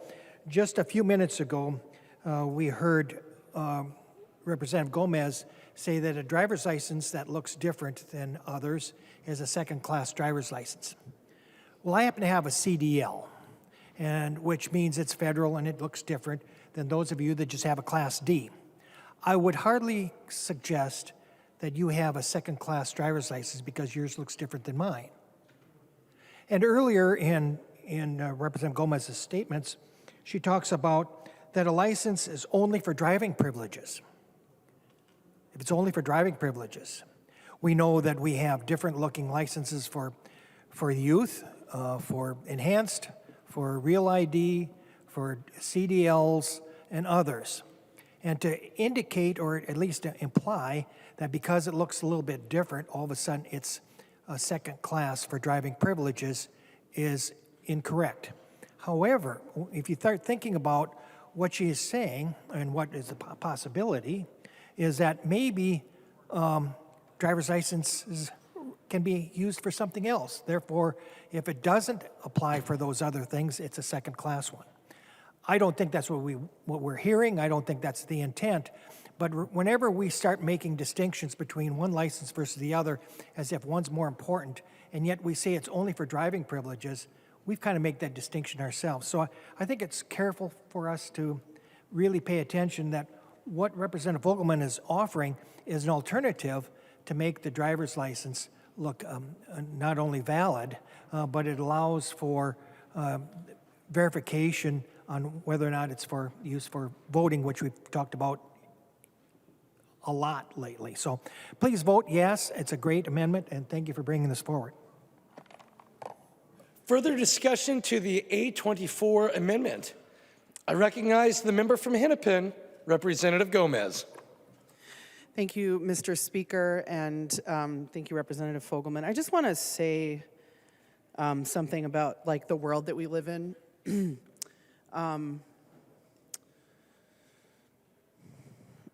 You know, we've seen over the last 5 or 6 years in our country policies that have attempted to block people coming to our country from entire regions of the world. We've seen policies that have resulted in scenes that I think are horrifying to all of us of, you know, babies separated from their parents because of immigration detention. Parliamentary inquiry, Mr. Speaker. Representative Demuth, state your point of parliamentary inquiry. What order of business are we on? Representative Demuth, we are discussing the A24 amendment presented by Representative Fogelman to House File 4. Thank you, Mr. Speaker. Representative Gomez. Thank you, Mr. Speaker. So we live in the world that we live in. We live in a world, unfortunately, where people based on their race, on their ethnicity, are targeted by violence and by discrimination. And so for that reason, the idea of marking a license in such a way that it reveals something about someone's immigration status to people who don't need to know that about them opens up the possibility of more people being targeted by this kind of hatred and division and oppression that we see in our world. And I wish we didn't live in that kind of world. But here we are. And so I think, you know, and that is like just a fundamental reality about this bill, is we can kind of choose to operate in the real world, the world we live in reality, or we can choose to operate in like a fantasy land. And we have to deal with what is in front of us. And so the distinction, you know, about whether something, whether a kind of license allows you to operate a commercial vehicle or allows you to only operate a regular vehicle up to a certain weight, you know, to conflate that with the possibility of marking a license to reveal potentially someone's immigration status to those that they come into contact with is a false equivalency. And so I would urge all members to vote no on this amendment. Thank you. Any further discussion to the amendment? Seeing none, the clerk will take the roll.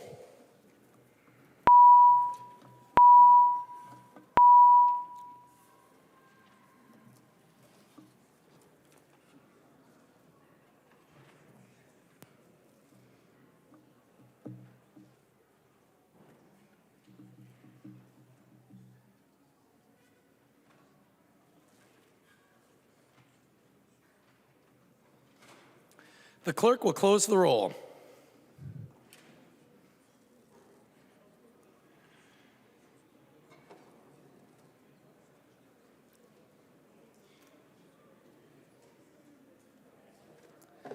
There being 59 ayes and 70 nays, the motion does not prevail and the amendment is not adopted. Speaker? Representative Koznick, for what purpose do you rise? My voting board, I voted aye. Are you seeking to change your vote, Representative Koznick? Yes, I stood before you banged the gavel for recognition. Koznick votes aye.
Members, before I instruct the clerk to report the next amendment, I would like to remind the body of bring your attention to House Rules 2.04, explaining or changing a vote. A member must not explain a vote or discuss the question during a roll call vote. A member must not change a vote or move for the record an intention to have voted or voted differently after the result of the roll call vote is announced from the chair by the speaker. There is an amendment at the desk. The clerk will report the amendment. Representative Koznick. I move to reconsider the previous amendment. Representative Koznick moves to, I'm sorry, Representative Koznick, please repeat your motion. I move to reconsider the 824 amendment. Representative Koznick moves to reconsider the 824 amendment. Any discussion? Seeing none, all those in favor, please say aye. Those opposed, please say no. No. The motion prevails.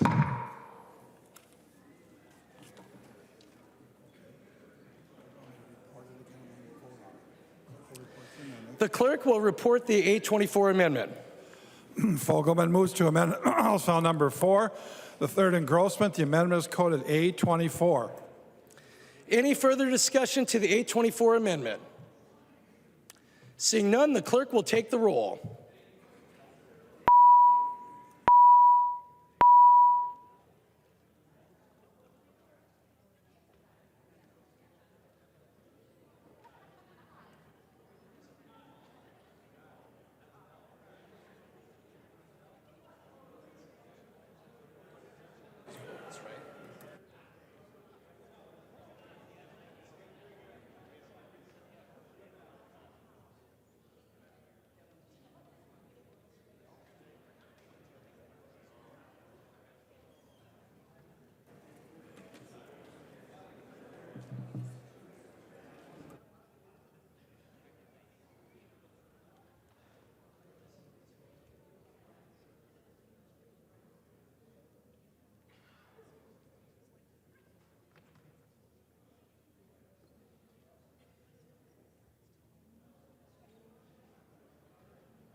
The clerk will close the roll.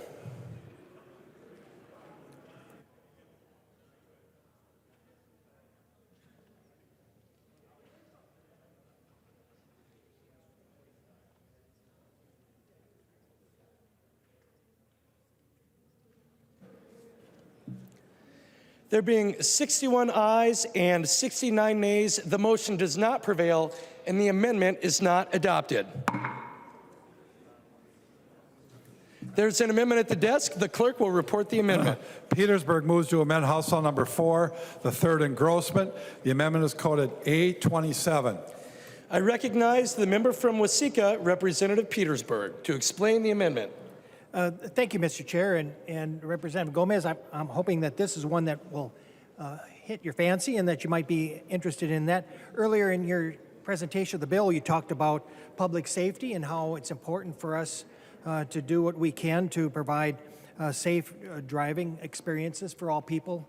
And this bill, this amendment, excuse me, is one of those options that we have. Now, we know that people that have driven or not driven, those that are applying for driver's license, we're hoping that they have the skills necessary, and of course we're going to be testing them for that. However, even the fiscal note that we had indicates that people are going to take on average about 2 times to pass the test. If they could pass the first time, it would save everybody's help, and it would save a lot of time and effort. So my bill, or my amendment, what it does is it says that for those that are applying for a driver's license have to have so many hours, and it's 30 hours of driver's education. That could be done by a company or it could be done online. There's many different options for it, but it's going to help us teach people driving etiquette, driving responsibility, all the skills that are necessary to be a safe driver. I think it's certainly an appropriate decision to do, and I think it's an appropriate amendment to have, because we do want to have safe drivers, and we want to give the tools that are necessary for people to actually apply for a license, take the test, pass it, and continue on. One of the things we heard from law enforcement in their support of this particular bill was that they wanted to make sure that people knew how to drive, that they had an opportunity to understand the signage and so forth. And to me, this is just one tool that they could use in order to accommodate that. It makes, to me, a good sense amendment, and one that I'm hoping that you're willing to take. Thank you. Also, I'd like a roll call, please. Representative Petersburg requests a roll call vote. Are there 15 hands? Seeing 15 hands, so there will be a roll call vote. Any further discussion to the 827 amendment? I recognize the member from Hennepin, Representative Gomez. Thank you, Mr. Speaker, and I hate to disappoint my friend Representative Petersburg, but this one just doesn't tickle my fancy either.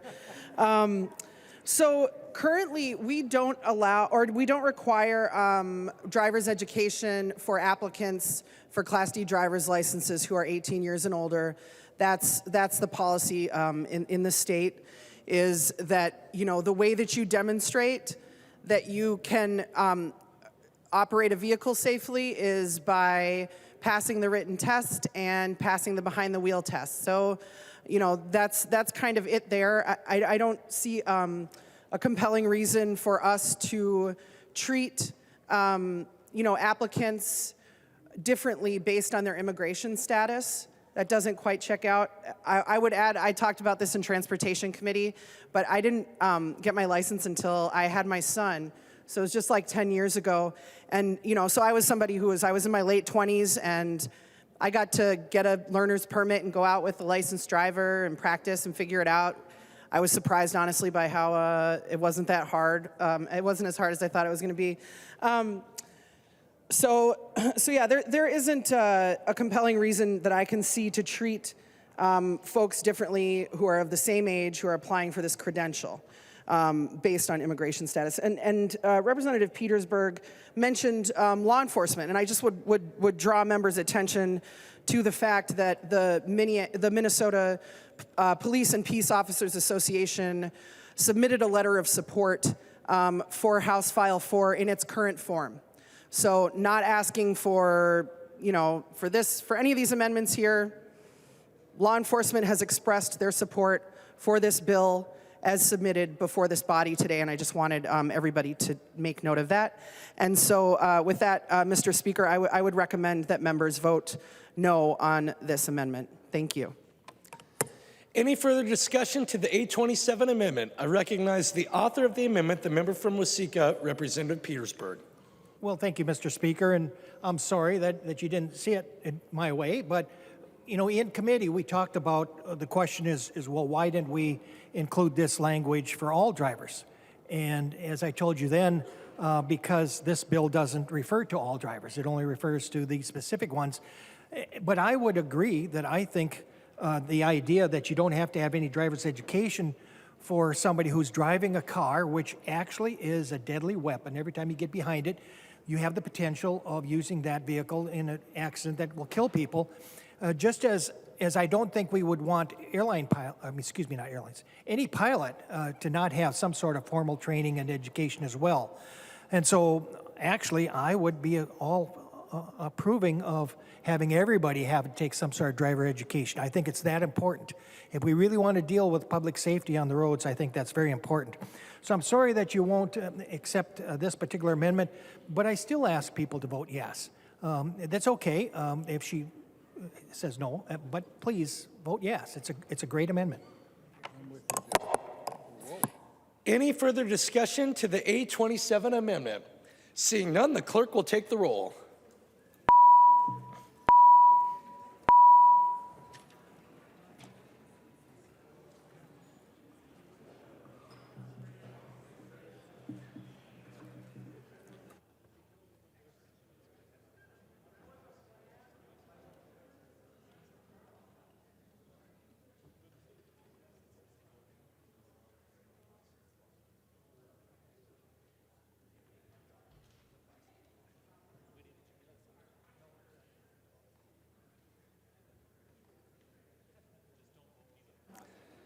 The clerk will close the roll.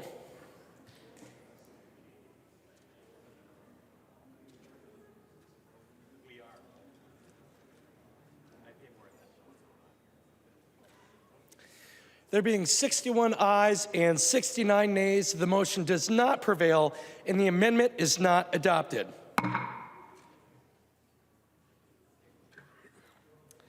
There's an amendment at the desk. The clerk will report the amendment.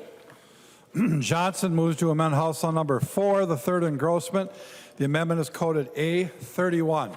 I recognize the author of the amendment, Representative Johnson, to explain your amendment. Mr. Speaker, members, what this bill does, and what this bill is about is public safety. That's what we're being told, for the safety of the citizens of Minnesota. My amendment deals with public safety. We have a border crisis going on in the southern border, but we also have 547 miles of international border in this state as well. It was interesting listening to the news this morning. Since October, there's been 300,000 known gotaways, but that's just not at the southern border. There's over 45,000 known gotaways on the northern border. What this amendment does, since we don't know who those individuals are, it requires that when somebody applies for a non-compliant driver's license that cannot prove legal status in the state of Minnesota, that before a driver's license is issued, they have to check the deportation status on an individual. And if you don't know, in order to be on the deported status, you've had to have your day in court already, and the judge has ordered you deported. And to get on that status, you usually have to commit a serious felony. Sexual assault, homicides, and other serious assaults. Usually takes a serious felony before you actually get to court and get deported. And that the fact that I've learned on another news report that the current Biden administration is not deporting people that were ordered deported. So I think for the safety of the citizens of Minnesota, that we should check. If they're on deported status, they should not get a license, not get an ID to let them roam free in the state of Minnesota or anywhere across this great country. Because once they get a license in Minnesota that's not marked in any way and you voted all that down, they can go to another state and get a license. Then they can come back. I don't want to have Minnesota be the state that gives somebody that should be deported a license and find them a way to get a legal document. And so that I ask that you support this amendment. And with that, I'll request a roll call. Representative Johnson requests a roll call vote. Seeing 15 hands, there will be a roll call. Is there any further discussion to the A31 amendment? I recognize the member from Hennepin, Representative Gomez. Thank you, Mr. Speaker. So it's not me that's saying that this bill in its current form is about public safety. I mean, I am saying that, but I'm repeating something that has been communicated to us by elected sheriffs and police chiefs from every corner of this state, by the Chiefs of Police Association, and by the MPPOA. So it's not just me. So I'm just trying to understand this. I mean, the idea here is that somebody who has been legally barred from our country would go to like the DMV and give them, you know, their foreign passport or their consular card or their birth certificate and tell those authorities where they live and how tall they are and what color their eyes are and allow their photo to be taken and entered into the driver's database. So I'm kind of thinking through that scenario, and I'm just not thinking that's very likely.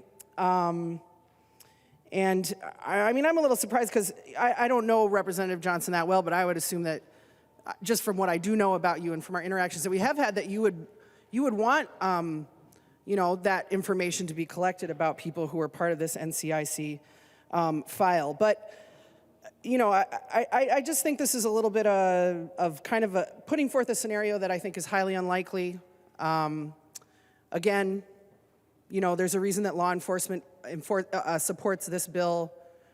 I will emphasize again in its current form as it is before us, and I would urge members to vote no on the A31. Any further discussion to the A31 amendment? I recognize the author of the amendment, Representative Johnson. Mr. Speaker, members, I ask for your support for this. I'm sure Representative Novotny, Representative Whitty, Representative Grossel, we've all run into individuals that are here illegally. I remember one person I dealt with admitted running the border 3 times, deported 3 times for committing serious felonies. Back in the, before the Obama administration, we used to, when we ran across somebody, make a phone call to Border Patrol. They'd talk to them, get the information. If needed, they'd usually drive from Duluth down to my sheriff's office and pick the person up if they need to, or they'd give them a court date over the phone, and if we didn't have charges, they'd cut them loose. They were great to work with. But under the Obama administration, that was changed, though we only could contact ICE. I had an individual that also had a deportation status, had been deported in the past, contacted ICE. In fact, the guy even admitted he'd been deported and was supposed to be deported. 8 hours later, walked up into our lobby and said, yeah, I'm going home, you can do what you want. It took 37 hours for ICE to call me. We can't hold somebody that long if we don't have charges. I cut them loose long before they called. We need to find out right away what the status is, and we should be giving these individuals who've been deported multiple times a state-issued ID that looks like everyone else. We have 547 miles of international border in Minnesota. We've had individuals die trying to illegally enter this state. And that was earlier this year, last fall. And I don't know if you know it, there's many times we only have 2 Border Patrol agents covering those 547 miles. We have no clue of who or how many are crossing that border. We don't have no clue how many times those individuals have been deported, who they've assaulted. Are they terrorists? Are they on the terrorist watch list? We have no clue. This bill has been talked about by all these groups as protecting the public for public safety. I'm also trying to protect the public because public safety is a huge issue. Please support this amendment. Is there any further discussion to the 831 amendment? Seeing none, the clerk will take the roll.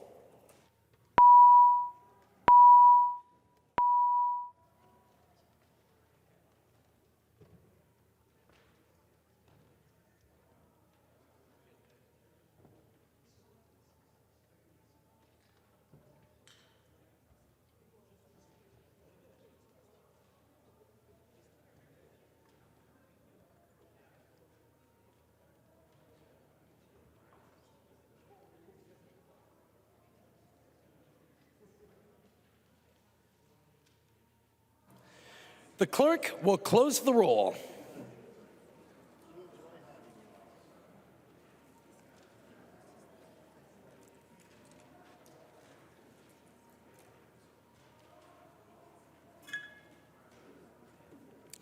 There being 61 ayes and 68 nays, the motion does not prevail and the amendment is not adopted.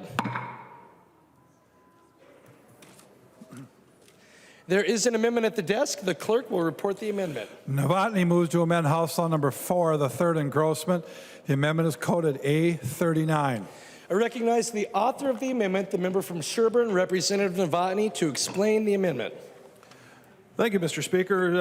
Amendment 39 is a pretty common sense amendment, and we'll take it out of the framing that this has been in. And I just want you to think about, if you look at the restrictions or the qualifications to get an ID under this law, I'm not going to sit on the floor and describe how easy it is going to be for someone to get a fake ID. I don't think I need to. The people that'll be printing off the documents and enabling the bypass of the restrictions that we have already know that, but I never went to a four-year college, so I didn't have a fake ID. I'm told that's a requirement, but I didn't know. So with this bill, my amendment just offers the common sense solution of checking all the national databases to make sure someone isn't using this bill to get a fake driver's license and create a new identity for themselves. So we would have them checking the National Sex Offender Registry, the Wanted Person Database, the Gang Database, the known or suspected terrorist, violent persons, foreign fugitives, immigration violator, or identity theft. Those would be run through the NCIC. And as I said, I think it's just a common sense backup if we're going to have this way of getting new IDs and new identities for people. Thank you, Mr. Chair. There is an amendment to the amendment at the desk. The clerk will report the amendment to the amendment. Gomez moves to amend the Novotny amendment to House Law Number 4, the third engrossment. The amendment to the amendment is coded A41. I recognize the author of the amendment to the amendment, The member from Hennepin, Representative Gomez. Thank you, Mr. Speaker. I was just checking with Representative Becker-Finn because she's like a rules expert, and I was checking to see if it would be a violation if I asked the author of the underlying amendment to yield to a question quickly, and she said no, so I wonder if he would yield, Mr. Speaker. He will yield. Representative Gomez. Thank you, Mr. Speaker, and thank you, Representative Novotny. So you talked about this as a common sense response. I'm just curious, who would you be expecting to do these background checks? Representative Novotny. Thank you, Mr. Chair, and Representative Gomez. The same people that do the checks as they're doing the background checks for Real ID and for Class A driver's license, just like they are now. Representative Gomez. Thank you, Mr. Speaker. So, I mean, there's some issues with this because a lot of us get our licenses from deputy registrars across the state. Those folks are not law enforcement officers.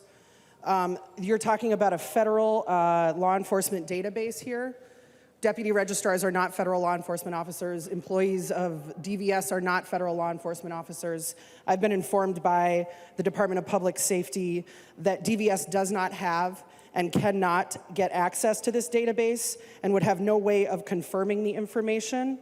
Also, there's likely classified information involved in some of these categories. For example, the suspected terrorist watch list that DVS would never have access to. So the amendment to the amendment, Mr. Speaker, is to confine the background checks to the databases that DVS and our deputy registrars actually have access to. And that is the U.S. Department of Transportation's National Driver Register. And that is a check that is done when anybody applies for a driving credential. So, you know, I would urge the support for this amendment. And I just will say that, you know, we kind of have a couple of amendments here in a row that are pretty similar, or they end up in a kind of a similar spot. You know, these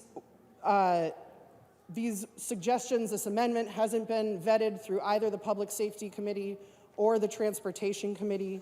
It could increase the cost. We have not had those conversations in the places where they should have happened. And so, you know, the other piece here is that my language, my amendment to the amendment includes all holders of Class D or non-compliant driver's licenses in this check. So it doesn't treat people differently depending on their immigration status. When they apply for a Class D driver's license, the requirement would be that DPS checks their name against the U.S. Department of Transportation's National Driver Register to ensure that they're eligible for driving privileges. I would request a green vote on my amendment to the amendment. Thank you, Mr. Speaker. Any further discussion to the amendment to the amendment? I recognize the member from Sherburne, Representative Novotny. Thank you for the comments, Representative Gomez, and thank you, Mr. Speaker. I request a roll call vote.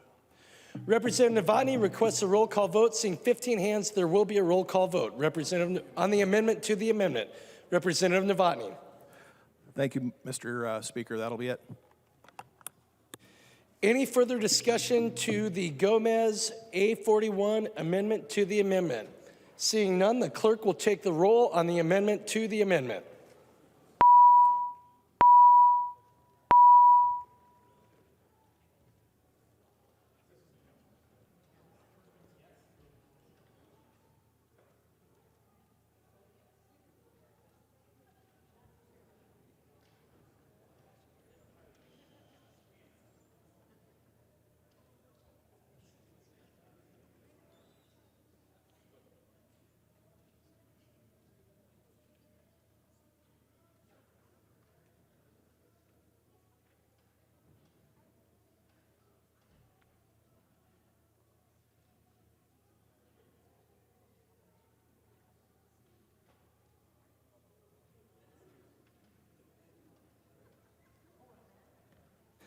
The clerk will close the roll.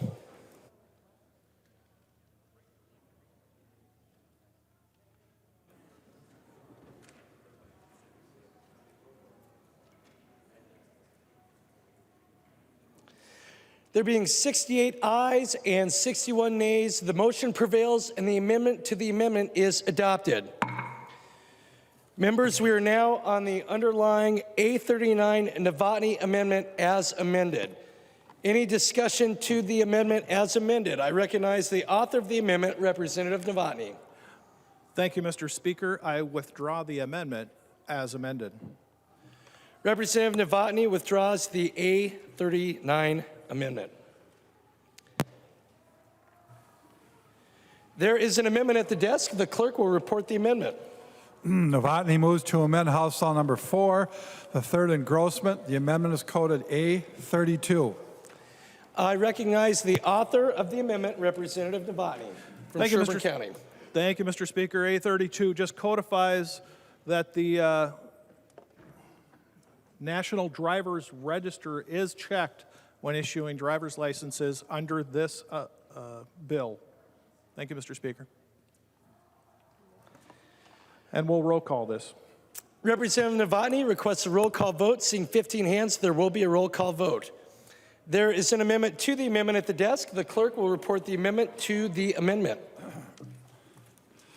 Johnson moves to amend the Novotny amendment to House File Number 4, the third engrossment. The amendment to the amendment is coded A33.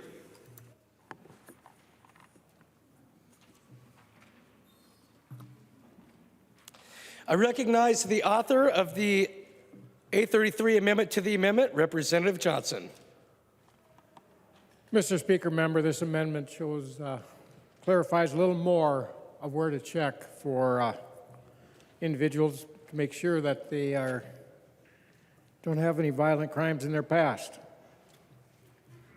It includes the National Sex Offender Registry, NCIC for wanted persons,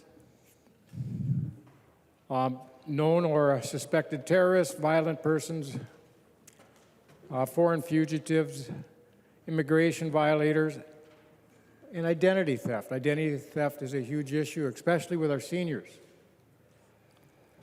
They're doing everything they can to steal their identity. I've dealt with individuals who have to deal with this identity theft issue for years. They've got to the point where they've even stolen their income tax returns.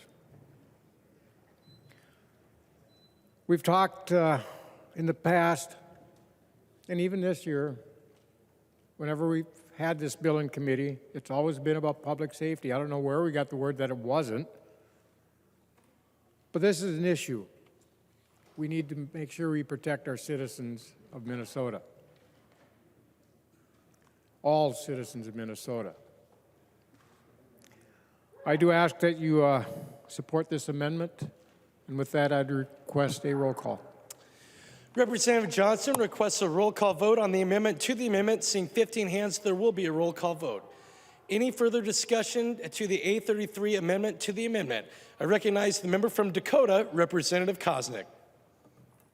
Thank you, Mr. Speaker, and I wonder if Representative Johnson would yield to a question. He will yield to a question, Representative Koznick.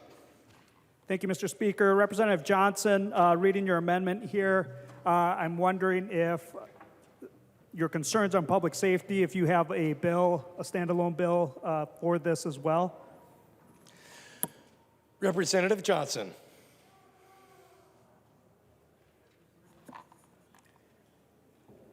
Mr. Speaker, members, Representative Koznick, I do not have a bill for this, but I should be glad to draft one up. This was designed to go with driver's license for those in this country illegally, to make sure that they are not violent offenders.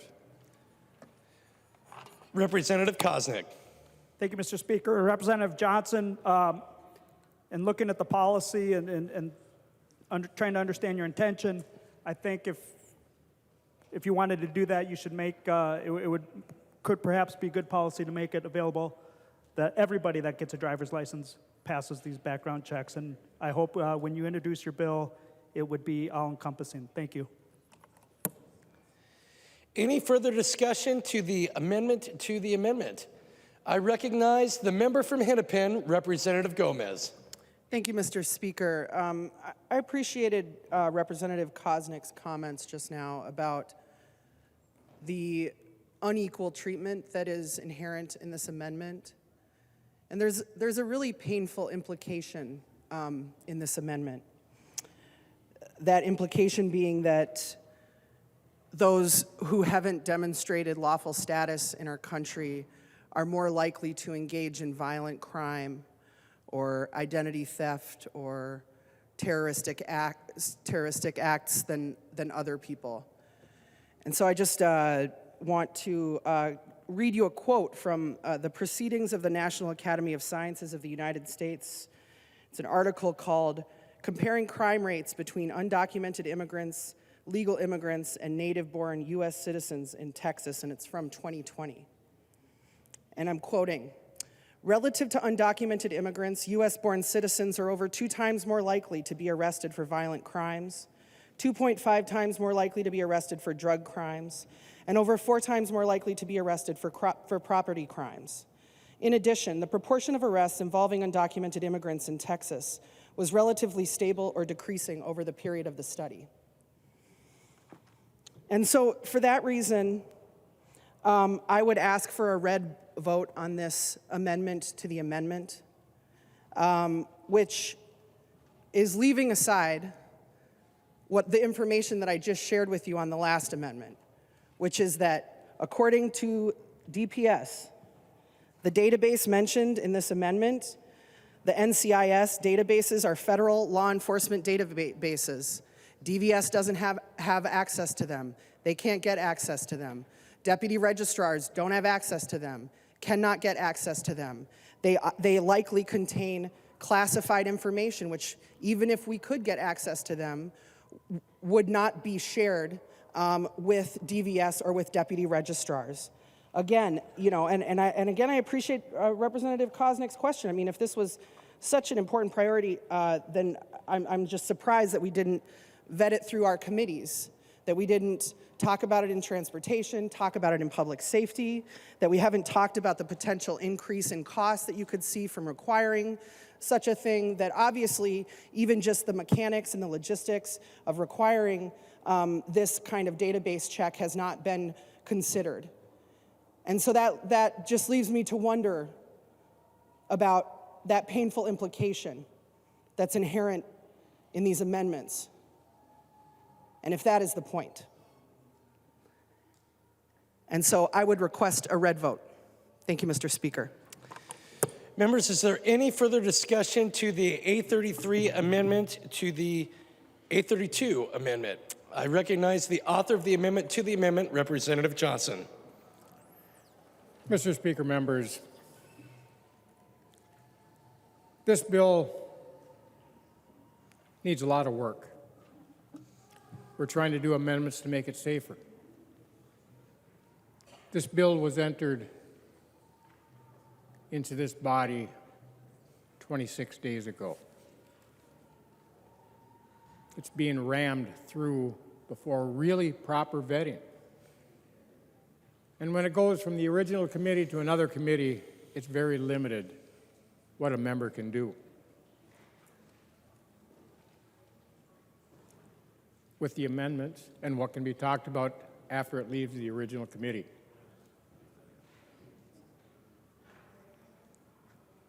There's issues with it, there's problems with it, there's public safety issues with it. The only time I have an opportunity to talk about these issues is on this floor, this body.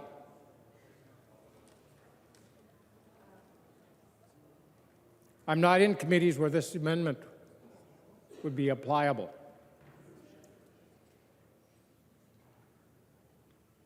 We have an opportunity on the floor of this House, every member, to amend a bill, any bill.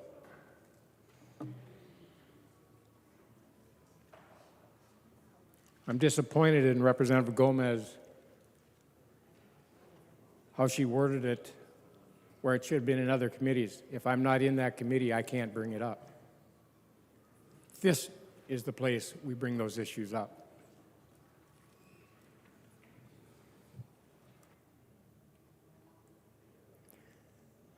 Now we got, like I said earlier, they talked about safety and how this bill is important for the safety on the roads. I also want to make sure that people are safe in their homes. In Representative Nelson's district a few years ago, the cartel were growing marijuana with spring traps and everything else in that area in a state park. MS-13 has been found in Minnesota. Those individuals are very dangerous. We need the protections built into this bill to protect our citizens. This is one way to do it. Vote green. Further discussion to the A33 amendment to the A32 amendment. I recognize the member from Chisago, Representative New Brindley. Thank you, Mr. Speaker. And I don't think I haven't heard anyone bring out this. While I appreciate the data and statistics from PNAS, I don't think that anyone has brought up the fact that, according to the Customs and Border Patrol last year, 98 people. There were 98 confirmed apprehensions just last year in 2022 of persons on the suspected terrorist watch list. So let's make sure we have data from both sides. Representative Johnson, I appreciate what you're doing here, and we absolutely need to do this. This is for public safety. And if we're doing this today, if we are giving driver's licenses to everyone, we should absolutely make sure that we have all the data, not just some of the data. Any further discussion? Seeing none, the clerk will take the roll on the A33 amendment to the A32 amendment.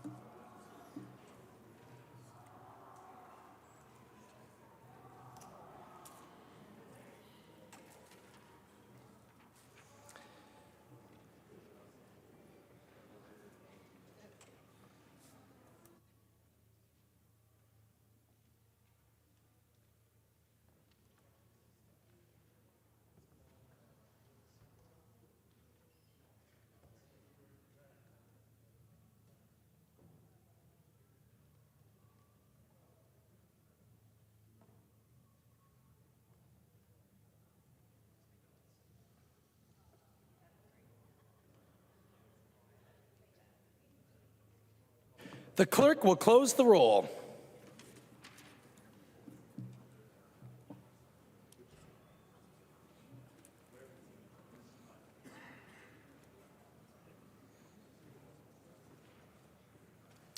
There being 61 ayes and 68 nays, the motion does not prevail and the amendment to the amendment is not adopted. Members, we are on the underlying A32 Novotny amendment. Is there any further discussion to Representative Novotny's A32 amendment? I recognize the author of the amendment, Representative Novotny. Thank you, Mr. Speaker. And I'd like to point out that my objections and this amendment are not about anything other than making sure that we're not issuing driver's licenses to cover up someone's identity. And I say that because this bill eliminates some of the safeguards that we have to make sure that you're not using someone else's identities. I'd like to point out that line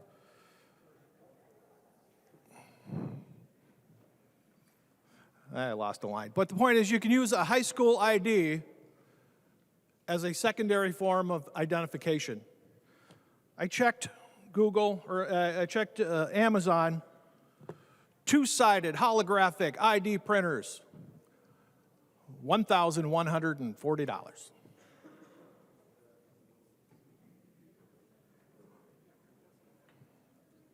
If you don't think this isn't going to be abused, and I think you do, then that's up to you. But I in good conscience, can't let this pass without wanting safeguards. Mr. Chair, I encourage a green vote. Mr. Speaker. Is there any further discussion to the 832 amendment? I recognize the member from Hennepin, Representative Gomez. Thank you, Mr. Speaker. I would urge a red vote on this amendment. So basically, the underlying amendment requires that DPS checks a database that they already check, but only for those who haven't demonstrated immigration status. So it's sort of restating current law, but like in a way where it only applies to some of the people that it currently applies to. So let's just vote this one down, please, members. Thank you. Is there any further discussion to the amendment? Seeing none, the clerk will take the roll.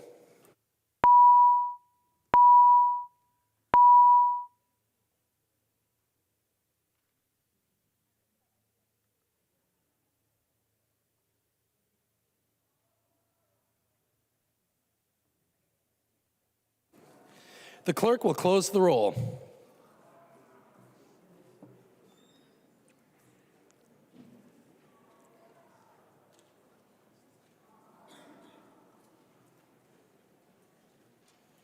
There being 61 ayes and 68 nays, the motion does not prevail, and the amendment to the amendment is not adopted.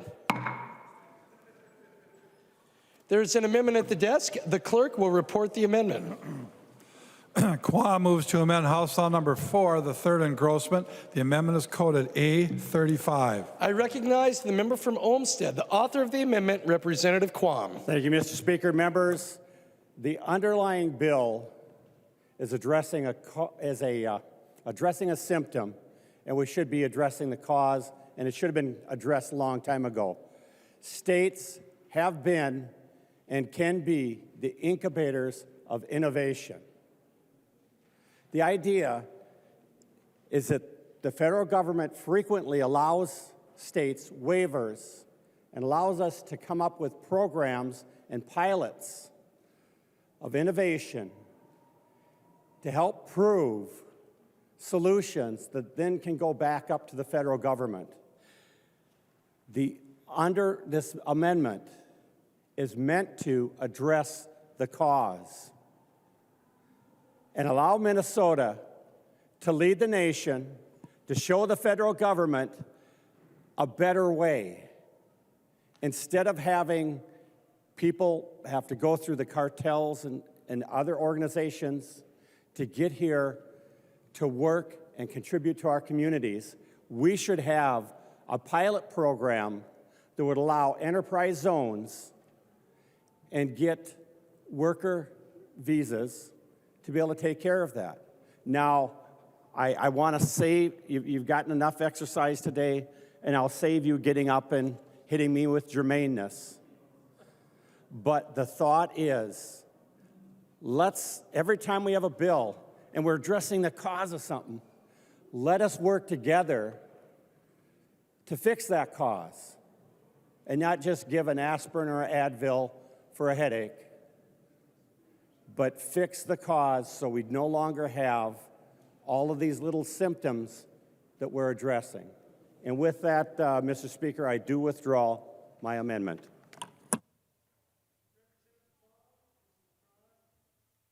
Representative Quam has withdrawn the A35 amendment. There are no further amendments at the desk. The clerk will give the bill its third reading. Third reading, House Law Number 4. Third reading.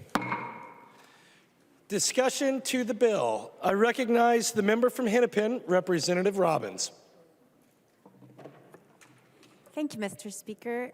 I rise in opposition to this bill, and I'm really sad to see that the Baker Amendment earlier didn't get adopted, because I think that would have helped the concerns that our side has on this bill in a number of ways. But in addition to the election concerns, I actually have some practical concerns. I hear from my constituents regularly, like multiple times every month, how frustrated they are that they cannot get an appointment at the DMV for their kids to take the driver's exam or for them to get their license renewed. I actually had someone call me this fall who needed to renew his commercial driver's license, and he could not get an appointment for more than 4 months, at which point his physical would have expired and he would have had to redo the physical. So he took 2 days off work and went to the DMV in Maple Grove 2 days in a row and never got served. He lost time on the road. He was so frustrated, and he was trying to follow the process and go through the appointment system. 4 months wait. And I had another constituent call me about this last week. They went there for 2 days in a row and could not get their license renewed. The wait time is significant, members, and according to the fiscal note on this, just to make sure the public is understanding the implications of this, the department is requesting 16 new FTEs in the first year and 10 in the subsequent years. I think that's a good start. I don't think that will meet where we are currently. And the bill anticipates that there are going to be, under this bill, 81,000 new people without legal immigrant status who will be eligible, or in the state of Minnesota. Of those 81,000, 77,000 will be newly eligible to apply for a driver's license. And of those 77,000 that we will be making eligible to apply, the fiscal note estimates that 15,400 will apply in the first year, and that's 20%. And then in subsequent years, it will be 7,700 in every year thereafter. So I reached out to the department and I asked, why did you pick 20%? Why do you think 20% of the 77,000 who will be eligible will do it in the first year? And basically, they didn't really have high confidence in that number. There is no other Midwest state to do comparisons with. So in the end, they asked the stakeholders, the community groups, what they thought. And so that's their estimate. So members, even though this whole thing is predicated on 15,400 in the first year, there will be 77,000 people eligible in the first year. So we really have no idea. And the system is already overwhelmed. And I just think we have to consider that. And I know my constituents are frustrated, and it also seems to be something that's in violation of current statute. I don't know where I put the book right now. Oh, here it is. The OLA did a report on this in 2021, and they found there are 2 current statutory legal requirements. The first is that you have to be able to get a Class D road test within 14 days of your request. And secondly, it has to happen in the county where the applicant resides or reasonably close to where the applicant lives. And members, I don't know if you hear this from your constituents, but I hear all the time how people cannot get these road tests. My constituents drive hours away all over the state trying to get a road test, and they book them months in advance, and it's not even a sure thing then. And the department estimates that the average applicant will need to take the exam 1.9 times. So even though in the first year they expect 15,400 applicants, if you're taking it 1.9 times, they're estimating 29,260 exams in the first year and 14,630 in the second year, assuming only 20% go for it. So this is going to completely overwhelm our system, members. And I think you all remember, as do I, what happened when the exam stations were closed down during COVID, and our constituents were incredibly frustrated. And it took a really long time to build back to where we are, which is still a state of frustration, at least in my district. So I just highlight this, members, because I think some of the assumptions in this bill are unrealistic, both in terms of the number of FTEs and how many they think are going to be getting this. And I just, I hope that in the Senate or somewhere else, this is addressed, because I think one of the problems DPS even asked for was an extension. This bill takes effect October 1st of this year. In the fiscal note, it says that DPS thought that was too soon and they cannot be ready to process all these applications. So they asked to wait till January 1st of 2024. Members, I just feel like this is being rushed and the system cannot handle it. And I also think that given that the Baker Amendment didn't go through, that this is not ready, and I urge a no vote. I recognize the member from Scott, Representative Tapke. Thank you very much, Mr. Speaker.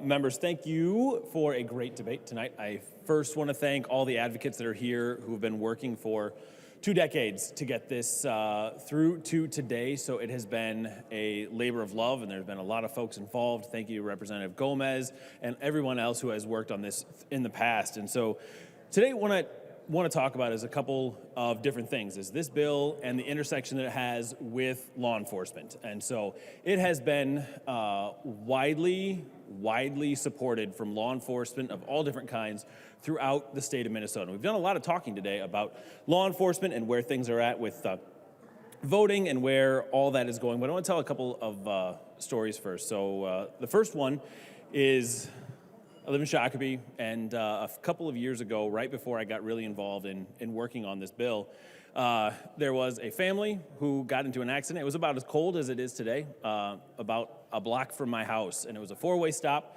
and there was a parent who was driving, grandma was in the car, and kids were also in the car, little kids. I think one was 9 months old, one was a couple years old.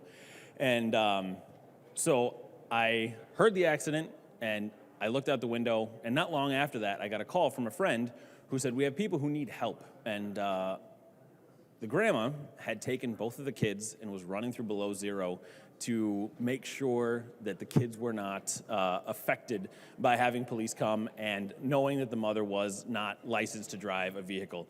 And these are the kinds of things that happen every single day across Minnesota, is that we have people living in fear of being stopped for things that are legitimate things, and hit and runs and different things like that, that run away from these issues, and when they could be there as law-abiding citizens to make sure that we are doing the right thing. So second one is that our good sergeant-at-arms over here used to be a trooper in Shakopee, so a constituent of mine, and Mr. Delwo took me on a ride-along, and we had a ride-along and stopped someone. I think it was speeding. I don't remember exactly what it was, but they did not have a license on them, and there's nothing necessarily that you can do from there.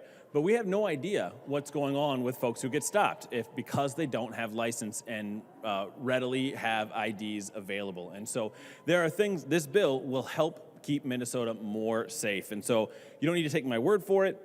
We've got a fact sheet from the Immigrant Law Center here that should be in your packet. So all the packets have been, for law enforcement piece, have been handed out. And so the first point on there is that Minnesotans without immigration status, and this is just clarification for questions I get often. So Minnesotans without immigration status would need to pass a written and driving test to obtain a license, ensuring all drivers are certified to drive. So it's really important for everyone to understand that they'll go through, folks coming in will go through the exact same process as anybody else normally would. It's just not handing out driver's licenses to anybody who wants them. They have to go through the process. And so with that, driver's licenses for all means fewer accidents is the second point. So issuing licenses to immigrants without immigration status led to a 9% decrease in hit and runs in Connecticut and a 7 to 10% decrease in California. The next point is, with licenses, undocumented drivers will also be required to purchase auto insurance after passing laws that allow undocumented drivers access to licenses. And since that has happened in New Mexico, it has seen the number of uninsured drivers drop by 24%. It's a huge number, drop of 24% of uninsured drivers. Utah saw a similar drop of 20%. Then also Stanford University researchers studied the effect of California, and it reduced the likelihood of hit and run accidents. And so we are talking about safety. We are talking about what happens every day throughout Minnesota and making sure that we're keeping Minnesotans safe, which is our job here in the legislature. This is one of the things tasked to us. So the last point on here is states that have allowed unauthorized immigrants to apply for a driving document have on average less traffic fatalities than states requiring either documented legal presence or a valid social security number. So we have a number in the packet of folks from across the state of Minnesota who are supporting this bill tonight. So we have the Minnesota Chiefs of Police, right? So Minnesota Chiefs of Police. The Minnesota Chiefs of Police Association, representing approximately 300 police chiefs throughout Minnesota, is writing to you today to offer our support for House File 4. This bill provides a process for verifying everyone's identity and give law enforcement a greater ability to protect the public's safety. Then we have National Latino Peace Officers Association. They support legislative changes allowing access to driver's licenses and identification cards for all residents of Minnesota. Specifically, House File 4 currently eliminates discrimination against Minnesota residents by removing the citizen requirement and requirements to disclose their lawful status in the United States. So this bill will also reduce discrimination. We have a letter from Stearns County Sheriff that says to have safer drivers and more accountability. I fully support this legislation. My sheriff in Scott County says, I want all of our residents to be active and law-abiding members of our community. We've got the Cold Spring Richmond Police Department that says, I am writing this letter to show my support of House Bill Freedom for All to Drive document regarding Minnesota's driver's license and identification cards. Cold Spring and Richmond supports it. Shakopee Police Chief says, by allowing immigrant driver's licenses to be issued, members of our community can safely travel to their jobs, help their children get to and from school, and drive to activities and appointments safely with confidence.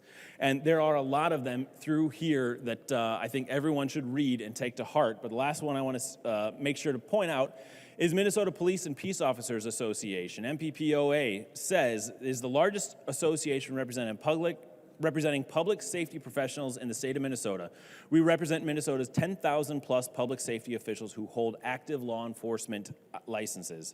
The MPPOA supports House File 4 as an important public safety measure. We believe it will make our roads safer for everyone. Driver's licenses for all will no doubt lead to fewer accidents and could lower the rate of uninsured drivers, as we've seen in other states. So members, I urge you to support this bill. There are so many great reasons for supporting this. This is a driver's bill. This is not a voter's bill. There are a significant number of checks and balances along with voting. And so anybody who thinks that it's a great thing for our kids to be able to get back and forth to school, anybody who thinks it's a great thing for people to be able to drive safely without the fear of being deported just for driving down city streets should absolutely vote for this bill today. So I urge all members to please support this along with law enforcement from across the state of Minnesota. So thank you very much. I recognize the member from Chisago, Representative New Brindley. Thank you, Mr. Speaker. Representative Robbins and I are very much working on the same wavelength today, but I'm wondering if Representative Gomez would yield for a question. She will yield. Representative New Brindley. Thank you, Mr. Speaker. And Representative Gomez, I'm wondering if you can tell us approximately how many road tests are administered each year right now. I recognize the member from Hennepin, Representative Gomez. Thank you, Mr. Speaker. No, I can't. Representative New Brindley. Thank you, Mr. Speaker. Continue to yield. She will continue to yield. Representative New Brindley. Thank you, Mr. Speaker. We'll try again. Representative Gomez, I'm wondering, do you know approximately how many driver's test, and particularly road test examiners, we have across the state right now? Representative Gomez. Mr. Speaker, no, I do not. Representative New Brindley. Thank you, Mr. Speaker. I would say that not knowing those things is a real deficiency with this bill. This is hugely problematic. I did some research, and right now, approximately, in 2022, 175,893 road tests were administered in the state of Minnesota. According to the fiscal note, the estimate is that in the first year there would be approximately an additional 29,260 road tests. Ongoing, there'd be approximately an additional 14,630 road tests. So in the first year, we will be increasing the number of road tests given in the state of Minnesota by about 17%. We, ongoing, will be increasing that number by about 8%. These are really significant increases. So I wondered, well, how many examiners do we have? Because there are additional examiners in this bill. I wasn't able to find that out. I was hoping, Representative Gomez, you would know that, but I was not able to figure it out. But if we sort of extrapolate, there are 93 exam stations across the state. So if we assume there's maybe 2 examiners per exam station, that means by adding 12 in this bill, we're adding about 6%, an additional 6% of examiners. But we're adding 17% more exams. This is a massive mismatch. And I know, thank you, Representative Hornstein is listening, and I appreciate that. We have a massive problem in this state, and it's been ongoing for years, and we have yet to get our arms around this. But people are waiting. We actually have a requirement in the state of Minnesota that you must be able to get an exam within a county. There has to be either your county or the county next to you. By reopening the 93 exam stations, I believe that we fulfill that requirement. However, we also have a requirement in the state that you must be able to get a driver's test, an exam, a road test, within 14 days. That is in statute, that we must be able to get a road test within 14 days. Well, I, as it turns out, have had lots of teenagers, and several of them very recently have gotten their driver's tests. And I will tell you, anyone who has to deal with this system right now, I cannot tell you how frustrating it is. So my 17-year-old daughter recently got her test, and she'll probably be horrified that I'm telling you this, but three tries. She's not my only kid who took 3 tries. I don't know what that says about me as the teacher, but nonetheless, 3 tries. And each time, you cannot set up another appointment until you've taken the test and failed. So you can't even start that process until you have either completed all of your behind-the-wheel classes or you have taken and failed the exam before. When you go online, the system is actually a decent system when you go online to schedule the exams. It's really easy to do. You can go through and you can either choose to select a specific exam station or you can view what's available at all of them. You still have to go one by one, but you can view what's available at all of them. I will tell you, it is almost impossible to get an exam within a 3-month period.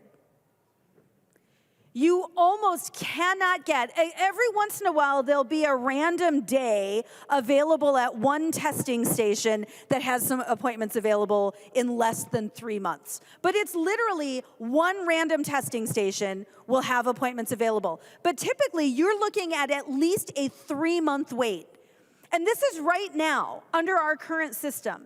And not only that, while technically exams are available within a reasonable distance, you can't actually schedule those tests. In fact, what usually happens is you go online, you look in your neighboring county or your county if you're lucky enough to have one there, and it will say that there are no exams available. 0. It doesn't give you a date 3 months from now. It says there are 0 exams available. And that's the case for most exam stations across the state.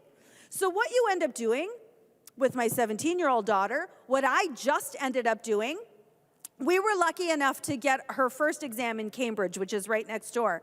However, after that, we had to drive to Duluth for an exam.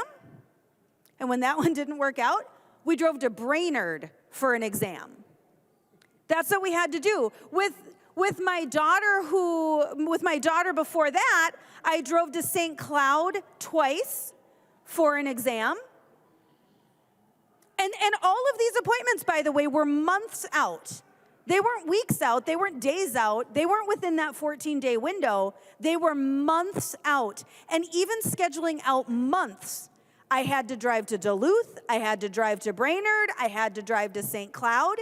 You cannot get a driver's test in the state of Minnesota in any reasonable time frame or within any reasonable distance of your home. You just can't do it. You cannot do it. And now, with this bill, we are going to increase the pressure on that system by 29,260 new road tests. That's the estimate, according to the fiscal note. But we're only going to add an additional 12 examiners. This problem is already a disastrous problem in the state of Minnesota. We, again, have been dealing with this for years, and we have yet to solve the problem for those Minnesota citizens, for those U.S. citizens who have gone through their driver's training programs, who have done the work, who have done their behind-the-wheel exams, and they still can't get a driver's test. And now we're adding 29,260 additional exams. But we're not adding the examiners we need. We see this over and over and over again with the bills that are being brought forward. I get it. I get that politically you have a job to do. I get that politically you have constituencies and communities that you need to feed and satisfy with what you're doing here. I get that. But as legislators, we have a responsibility to do this the right way. And instead, what this bill is going to do is put enormous strain on an already strained system. We have a responsibility as legislators to do things the right way. But instead, what we are seeing in this body over and over and over again this year is politicking. We're gonna do things to satisfy our constituencies and our activist groups. We're gonna do that and be damned doing it right. It doesn't matter. This bill is enormously problematic. You know, and I would just add, you know, there's a lengthy list. There is a lengthy list of all of these non-compliant identifications that can be used. But on page 4, the commissioner has to establish a process to get a waiver of even that lengthy list. Like, you know, if you can't get a high school ID card or any of these other things that would qualify as non-compliant, well, the commissioner still has to do a waiver. And I think that there's an estimate in the fiscal note on how many of those there would be. Once again, this body, I mean, I've talked about this for years. In this body, in this House of Representatives, we love to do things fast. We really don't care about doing them right. That is the MO of the Democrat House Caucus. We don't care about doing things correctly. We're just going to get them done fast. And that is certainly what we're doing with this bill. We are placing an enormous burden on an already burdened system, and Minnesota citizens are going to pay the price for it. Members, vote no.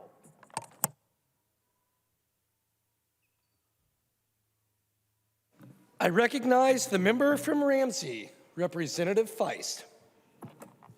Thank you, Mr. Speaker. In response to our last speakers, I just wanted to point to the letter from the MPPOA stating that we believe it will make our roads safer for everyone as it requires a written and driving test to obtain a license. So I believe that the fact that we have tens of thousands of people who are going to be tested for whether or not they are capable of driving on our roads is a good thing, and that is backed up by the MPPOA. In addition, I wanted to share my immigration lawyer's perspective, which also goes to this point. This is a very big deal for all immigrants in Minnesota, regardless of their immigration status or lack thereof. That is because immigration documents are incredibly complicated and weird, and right now our Department of Vehicle Services is required to understand them and interpret them and make a determination on whether somebody has lawful immigration status. I spend half of my life when I am not here in the legislature emailing the Department of Vehicle Services and asking them why they won't issue driver's license to my clients who are J1 researchers at the University of Minnesota, J1 teachers in our public schools, parolees from Ukraine and Afghanistan who have incredibly complicated documents, people who have been granted asylum indefinitely. Their immigration documents are incredibly confusing, and the Department of Vehicle Services is not and has never been capable of efficiently reviewing those documents and issuing people who are entitled to driver's license the licenses that they're currently entitled to. So this law will create new administrative ease for the Department of Vehicle Services, and I believe that that will offset a lot of what of some of the concerns by my colleagues across the aisle. And I just want to say that's a really, really big deal that we haven't really talked about yet this afternoon or evening. I also wanted to take a minute to point to the Minnesota House of Representatives' history of welcoming immigrants and valuing them in the state of Minnesota. One of the first acts of this body in 1857 was to approve the translating of the governor's message into German, Norwegian, and French. In 1862, we expanded the languages that we translated our governor's message into to include Swedish, Norwegian, German, Welsh, and French-Canadian jargon, whatever that is. The Minnesota Immigration Board existed in between 1871 and 1886, and again from 1907 to 1925. And the purposes of that board included primarily acting as an information service, collecting and disseminating information about Minnesota's agricultural, rail, and commercial opportunities. It also published books and brochures, pamphlets, and maps in English, French, German, Irish, Welsh, Dutch, Swedish, Norwegian, and Danish. From 1921 to 1931, the Minnesota House of Representatives had a State Development and Immigration Committee. Bills related to agricultural development and regulating real estate transactions, in addition to addressing bills related to the organization of the State Board of Immigration that I described earlier. So in conclusion, nearly 500,000 immigrants live in Minnesota. They paid, most recent data shows, $4.8 billion in taxes. They have a $12.6 billion spending power. They include nearly 20,000 entrepreneurs, and I have had the privilege of helping a lot of those entrepreneurs come to Minnesota, launch businesses, create jobs, pay taxes. They are doctors, nurses, engineers, they are agricultural workers, they are factory workers, they are artists and entertainers. They are part of the fabric of our state that makes it so great. And this bill ensures that all immigrants in Minnesota are able to fully participate in society and contribute to Minnesota. So I would urge everyone to vote green. Thank you. I recognize the member from Clearwater, Representative Grossel. Thank you, Mr. Speaker. And I rise and I just want to preface this with just this little title: Wolves Among the Sheep. Wolves among the sheep. And in listening to several of the amendments that were offered, they were offered to protect the flock. They were offered to protect those very people who you claim are here for a better life. Here for a better life. They're offered to protect those very people who are citizens here already as well. Representative, the author, Representative Gomez, you made the argument very clear for those guardrails to be in place. We don't have access to a lot of things that should be asked, to a lot of things that should be checked. Violent people are in this world. Violent people are out there. I don't care where they come from. they are bad actors that will stop at nothing to do harm to other people. These amendments that were offered were to help stop some of this, to help keep this in check. Wolves among the sheep. You want to help these sheep to find a good pasture to where they can live peacefully, so they can be beside still waters, so they can be at calm. And yet you want to have the ravenous wolf come in with them, or you're going to allow it. You probably don't want it. I don't want it, and I'm sure you don't want it either. But by not putting these guardrails in place, you're allowing that to happen. You're not allowing your law enforcement community to do the job that you have tasked them to do. And that is to protect your neighbors, whoever they may be, whether they are undocumented or whether they are U.S. citizens. So you've made a very big mistake. You have a lot of members on this side of the aisle that want to support this. I, for one, do not. I'll be honest with you. But had you put some of these things in place, I may have been able to, say, all right, we can deal with this. We can work with this. But when you leave the door open for the wolves to come through the gate with the sheep, you lose all support. You lose all support from over here. So this is not the way to go about it. Had you cared what was being said over here, you want one Minnesota, you want help, you want to work together.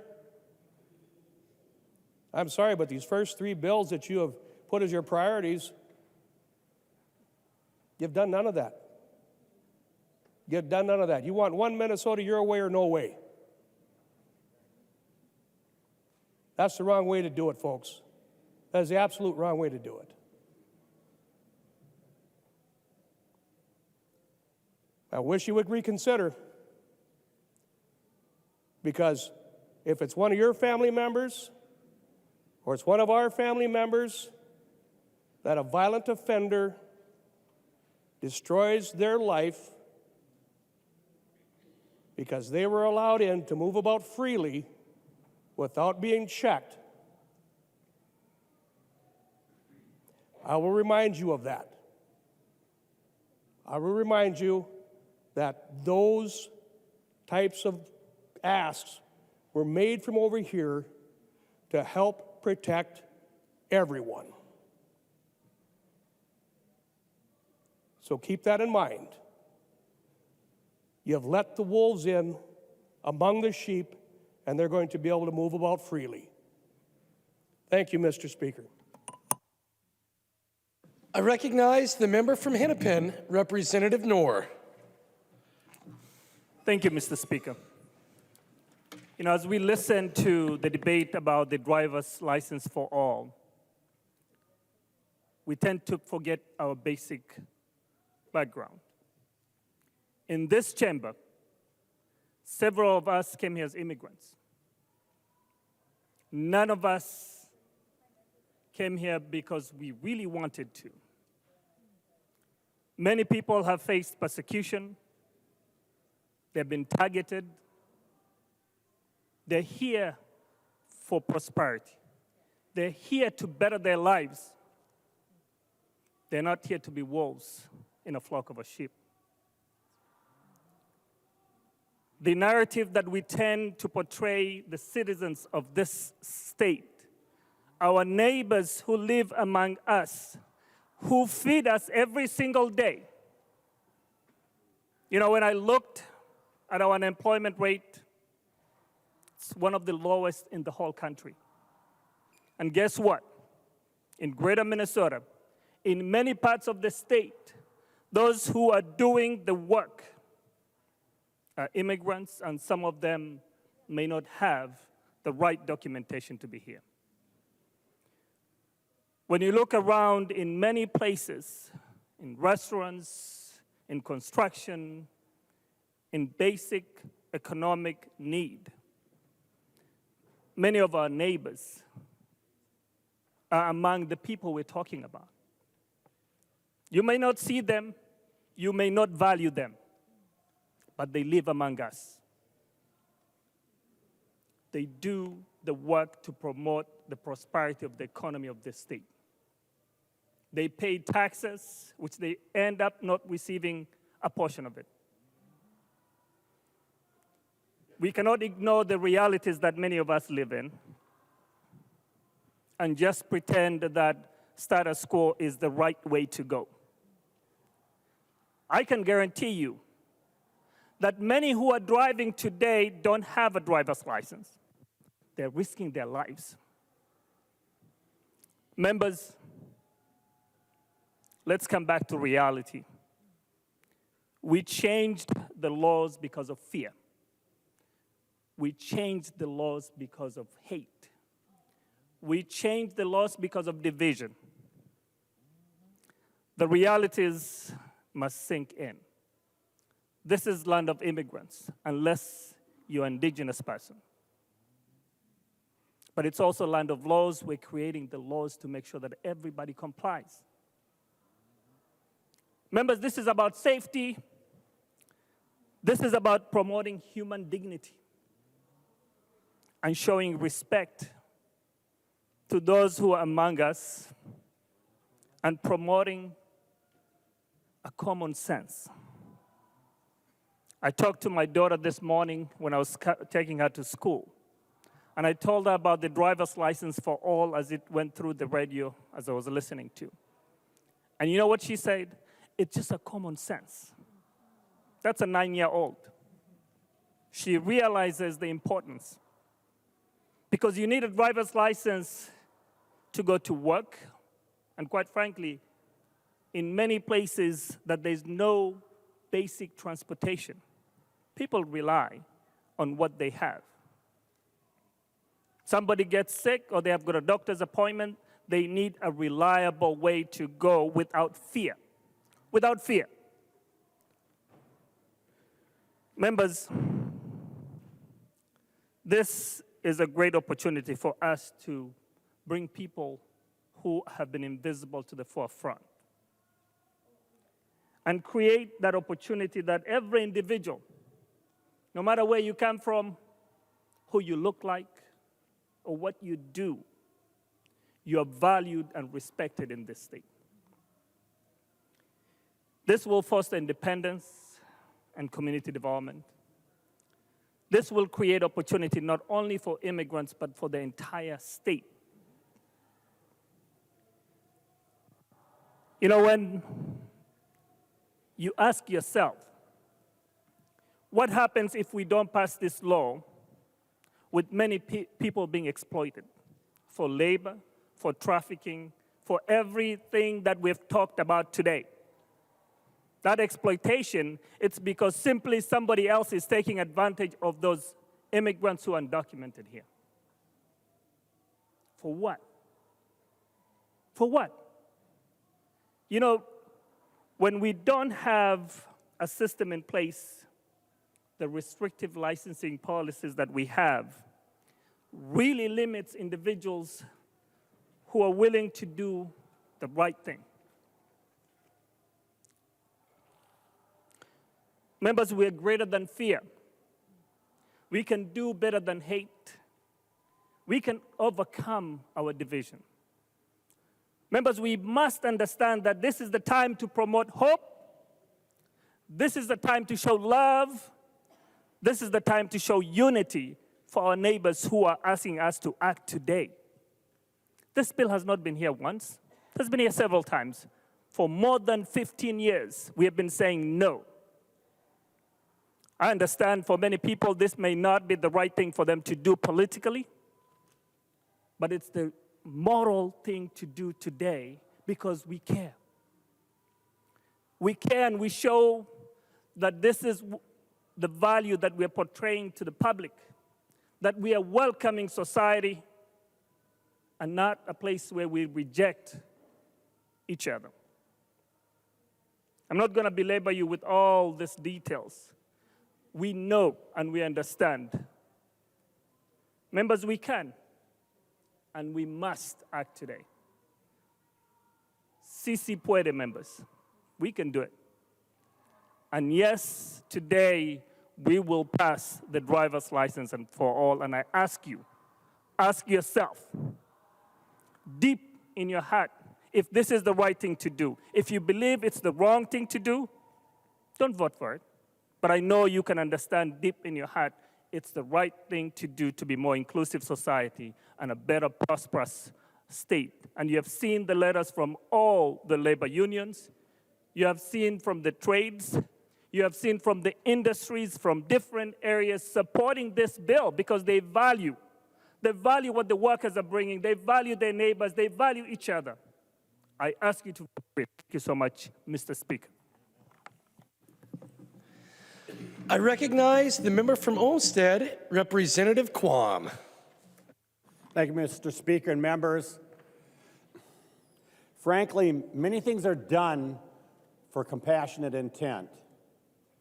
Unfortunately, sometimes unintended consequences and problems arise if you don't have a conversation that has multiple viewpoints so you can get a rotating perspective of the situation to avoid problems and issues. I've many times said all groups have good actors and bad actors. Unfortunately, this bill is about a group that gets preyed upon and are the targets of bad actors. You don't have to go far to see what the cartels do in exchange for bringing them to the promised land. And frankly, maybe I cannot imagine any of you don't care about the human trafficking, the other issues that the cartels use this group of people and abuse them, and it needs to be addressed. Now, the intent over here isn't, oh, let's not do this for the most part, not universally, but generally the intent is not been, hey, let's not do this at all. It's, let's try and avoid problems. And if we don't have guardrails, it makes it easier for the bad actors to prey upon the people of the state of Minnesota, force them into doing things they don't want to do. And that's why, I'll stand up and I'll talk about some of the details because we need to avoid bad things happening. And by having that discussion on the floor of the House, we could do a better bill. And frankly, there's a desire, and there have been for years, to address this issue. I just wish we could sit down and think about the what ifs and the what may be's and avoid them, because that is what a lot of us want to do. Let's take a bill and make it better. Let's take a bill and avoid the potholes that will come before us in the path that we move. A lot of us agree on that shiny, that compassionate, that goal. We just, with our perspectives, notice maybe some things, some tweaks to try and avoid bad situations. And I just wanted to let you know that the shiny, the compassionate intent is not the problem. It's the areas that we feel might have been overlooked that a few guardrails or whatever you want to call them might help us avoid. Because it hurts to pass something and then see a year or two later, I wish we would have thought about that. I wish we could have avoided this. That's why we stand up and we have a conversation here. And thank you for listening. I recognize the member from Hennepin, Representative Greenman. Thank you, Mr. Speaker. And lots of folks have spoken today, and so I'm going to keep my comments brief. Folks have talked about how this is a good bill for our democracy, how it's a good bill for our economy, how it's a good bill for public safety, and how it's good for our communities. I rise today to talk about how this bill has showed us how to govern. This is a bill about what democracy looks like. It's about what the practice of democracy looks like. For 20 years, communities, advocates, elected officials have been working together, listening to each other, learning, working on policy, working on amendments, making decisions together for what's best for our public safety, for our economy, and for communities. This shows us the best of what happens when we listen and govern together. And so when I think about today, and I think about the folks who are outside, I think about the folks in the gallery, I think about our elders who've been working on this, Representative Clark, I think about our leaders, Representative Peravega, Representative Gomez, Representative, everybody who's worked on this bill. I just want us to take notice of what it means to listen to communities, what it means to work together with communities, whether you voted for this or not, and what it means when we work together to solve problems in our communities. So I will be brief. You know I love to talk about democracy. But I hope that however you vote on this today, I hope you feel proud of the work and the input of the community and of the folks who did this together. Thank you, Mr. Chair.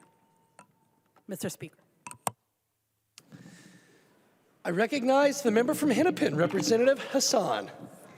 Thank you, Mr. Speaker and members.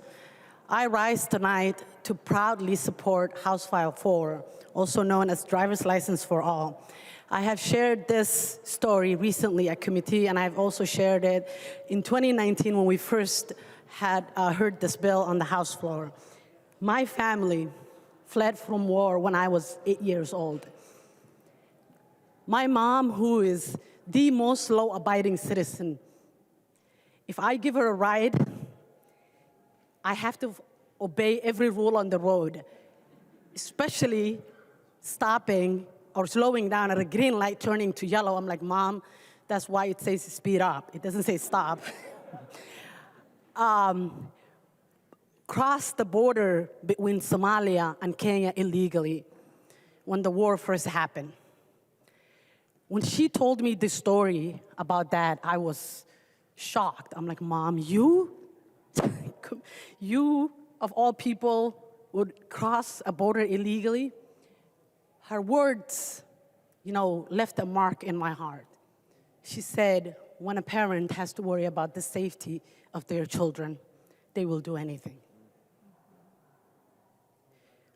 My mom had to worry about the safety of her 10 kids and her 1 grandchild. The thought of her daughters being raped in front of her, or her sons being gunned down by militiamen, she had no regard for any law in the world except saving her kids. So the argument of why don't people get here legally is flawed and far, far-fetched from reality. Only if our immigration system wasn't so broken, people would get here easily. Only if people were not fleeing from life and death situations, oh yeah, they could get here legally. Only this, that, the other. Well, guess what? Our immigration is broken, and people do not have the time to wait. They don't. They're running away from war. They're running away from genocide. They're running away from gangs. warlords, instability, you name it.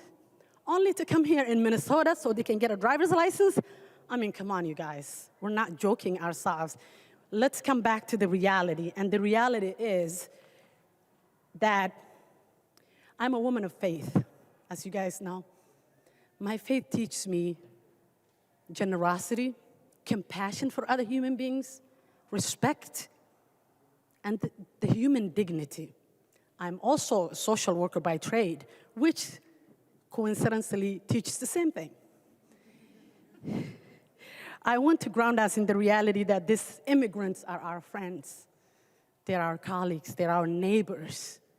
They're in our community. They're our children's friends, classmates. They're not some random people that we don't know.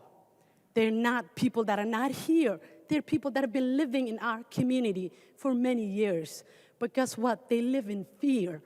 Can you imagine worrying about, not picking your kids up from school or being caught and deported and never picking up your kids from school anyway? Like, imagine that. A parent has to choose that. I'm gonna risk my life so I can pick up my kids. And if I get stopped, I may never see my kids again anyway. That's what we're talking about. We can make all the rules we want. We can dance to the same tune every day.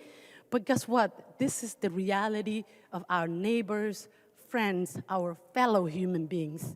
We owe it to our friends. We owe it to every Minnesotan. We owe it to every child who's fleeing away from a dangerous situation. We owe it to our economy and our public safety. If we don't care about humanity, we do care about public safety, and we do care about Minnesota economy growing. And I hope that we care about humanity. President John F. Kennedy once said, every aspect of the American economy has profited from contributions of immigrants. He did not say legal immigrants. He said immigrants. And as one of my late favorite politicians, Senator Walston, said, we all do better when we all do better. And I'll modify to say we all do better when our immigrant community, our Black, brown, and indigenous communities do better.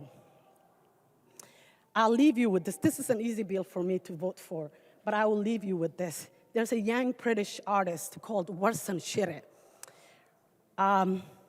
She talks a lot about war and the impact of war on a young mind.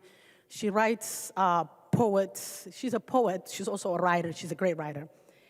She says, no one leaves home unless home is the mouth of a shark. No one leaves home unless home is the mouth of a shark. I will leave you with these words. I thank you for listening to me and hope you will vote for hope and humanity. Thank you. I recognize the member from Hennepin, Representative Sensor-Mura. Thank you, Mr. Speaker. So I was in the Transportation Committee, and I got to hear 6 hours of testimony about this bill. And I just wanted to bring a little bit of that into the room today. So when we heard the bill, we heard from parents, we heard from children, we heard from teachers, we heard from faith leaders, we heard from public safety officials, we heard from the Department of Vehicle Services, all in support of HF4, driver's license for all. I think that most of us can agree that in this current political climate, it's pretty rare to find that kind of consensus around an issue, especially from that kind of diverse coalition. And it's because, as so many of us have said here today, it's not a secret. Immigrant communities are what make Minnesota work. Immigrant communities are essential to our state. They are our friends, our family, our neighbors who help us shovel our cars out of the snow, the essential workers who kept our state going during COVID, and they are the future leaders of our state. In South Minneapolis, the district I represent, immigrants are the heart of our community, and they are who kept me and my family and my property safe in the summer of 2020 when our city was burning and our community was in danger. Passing this bill is about making people's lives easier, because transit is what makes people's lives work or not work. I hope that this body can work towards a future in a Minnesota that is not dependent on cars. But until then, we know that in many parts of our state, driving a car is essential and a driver's license is a safety net. The testimonies we heard on this bill really showed us like the failures of our current transportation system for communities that don't have a driver's license. We heard about people waiting hours for the bus. We heard about people walking home at night in the cold. We heard about people being forced into terrible economic decisions and economic exploitation because of lack of transportation. These testimonies give us a roadmap for our future work in this body, but today we can start the work of repair. I encourage a green vote on the bill today to allow our neighbors to do all the things that they asked us for when they gave testimony. People talked about wanting to drive to work, wanting to drive their babies home from the hospital, wanting to take a trip to the Boundary Waters or the Mall of America, wanting to be able to drop their child off at college, to drive to the hospital in an emergency. Let us all allow our neighbors to engage in this essential part of Minnesota culture, which is when two people don't really know what to talk about. It happens sometimes with all of us in the elevator. You make meaningless small talk about driving and the weather. Passing this bill is about making our streets safer. We are all safer when all drivers are recognized and trained, and our streets are safer when communities are not living in fear. This bill is about recognizing dignity and righting a wrong our state committed 20 years ago. These communities should not have to come here and repeatedly share their trauma. They have been met for years with government silence and inaction, indifference and re-traumatization. Today we can say, I recognize you, I see you. It's about opening these doors and saying, we hear you. And, I've gotten a chance to hear Representative Gomez talk about this bill a few times, and as many said today, she always has to constantly re-ground us in reality.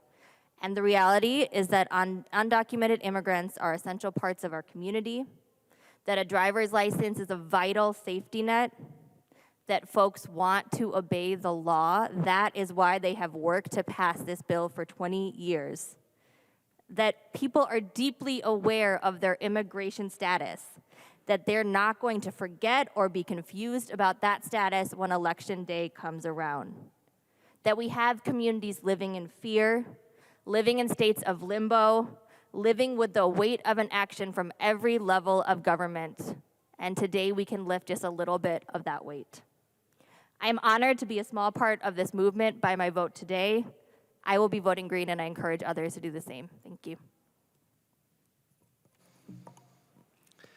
I recognize the member from Pope, Representative Anderson.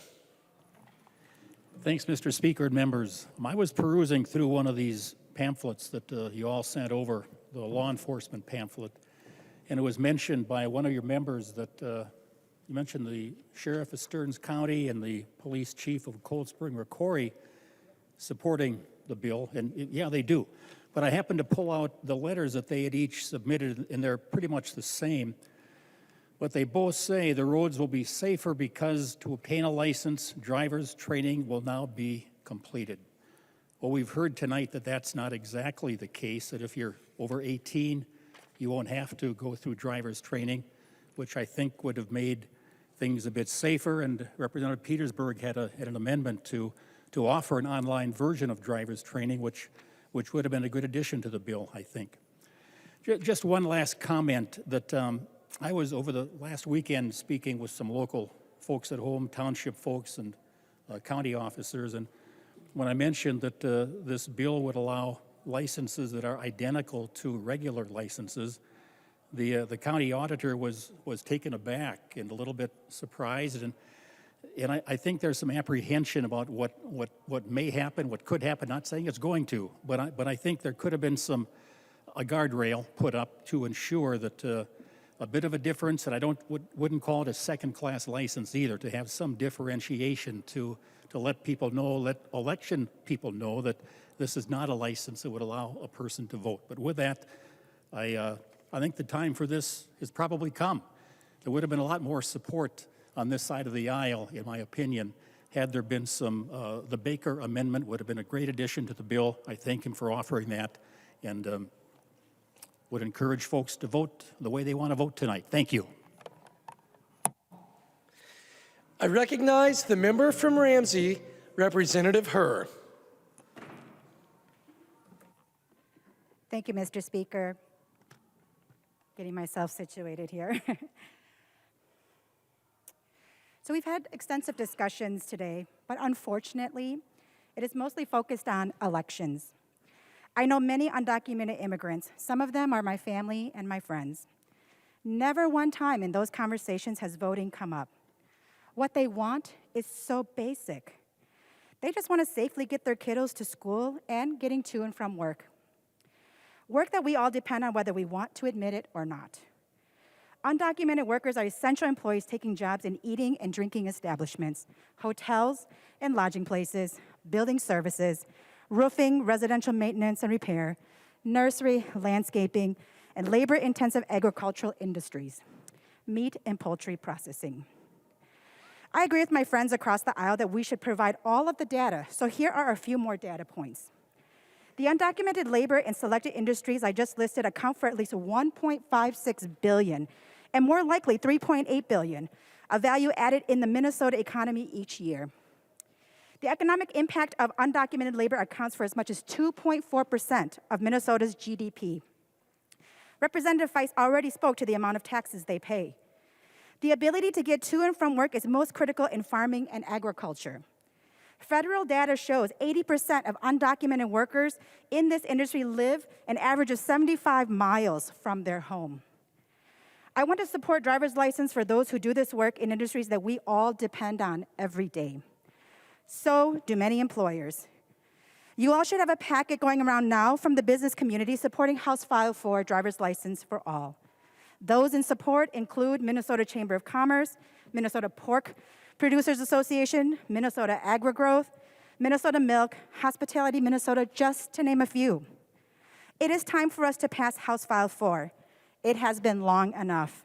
I ask for a green vote so that those delivering essential services for all of us can get to and from work. Thank you, Mr. Speaker. I recognize the member from Anoka, Representative West. Thank you, Mr. Speaker. When I was first elected in 2016, I was vehemently opposed to this bill. And you might say, well, why would you be vehemently opposed to this bill? It's because there's this group called Isaiah that were the first prominent pushers of this bill when I was an experienced. And before I was elected, I was a legislative assistant for Brian Daniels, who is somewhere around here, and Tim Sanders. And one thing that group did, which was incredibly harmful to the cause, they went down to his house on Easter and started protesting outside his own house on a holiday. If you want somebody to agree with you, I don't think that's the right way to go about it.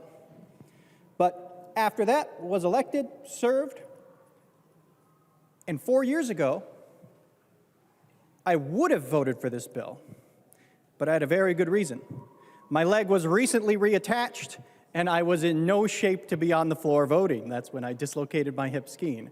But I really appreciated the work that was done on this bill. As you've heard, we don't need to rehash that all. We've been here for a while. But those provisions, I think, as you heard from a lot of our members, would make this a great bipartisan bill. But that begs the question, well, why do you even care if it's a bipartisan bill? You have the majority in the House, majority in the Senate, and you have a governor who will sign it. Why would you want Republican votes? And I think you can see why you'd like that based on the history of this particular issue. You know, you said that this changed 2003 or I forget what date it was exactly, but it was changed by executive order. Then it was codified into law by the majority. And if you don't want that to happen again, because, you know, the election didn't go our way this time, but 52% of Minnesotans voted for Democrat House candidates. That leaves a whole lot of people on the other side. So I think it's important. It's not like you were swept into a majority like in 2009 when there was only 47 Republican members. The state is pretty evenly divided, but slightly in favor of the DFL. So it is your right to pass whatever bills you want to.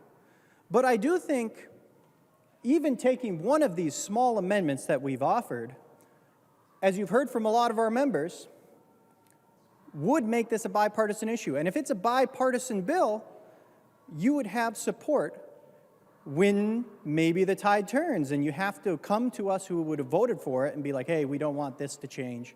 This is important. And it is important for public safety. All the reasons, I don't want to rehash the arguments because we've been here long enough, but there are a lot of reasons to pass this bill.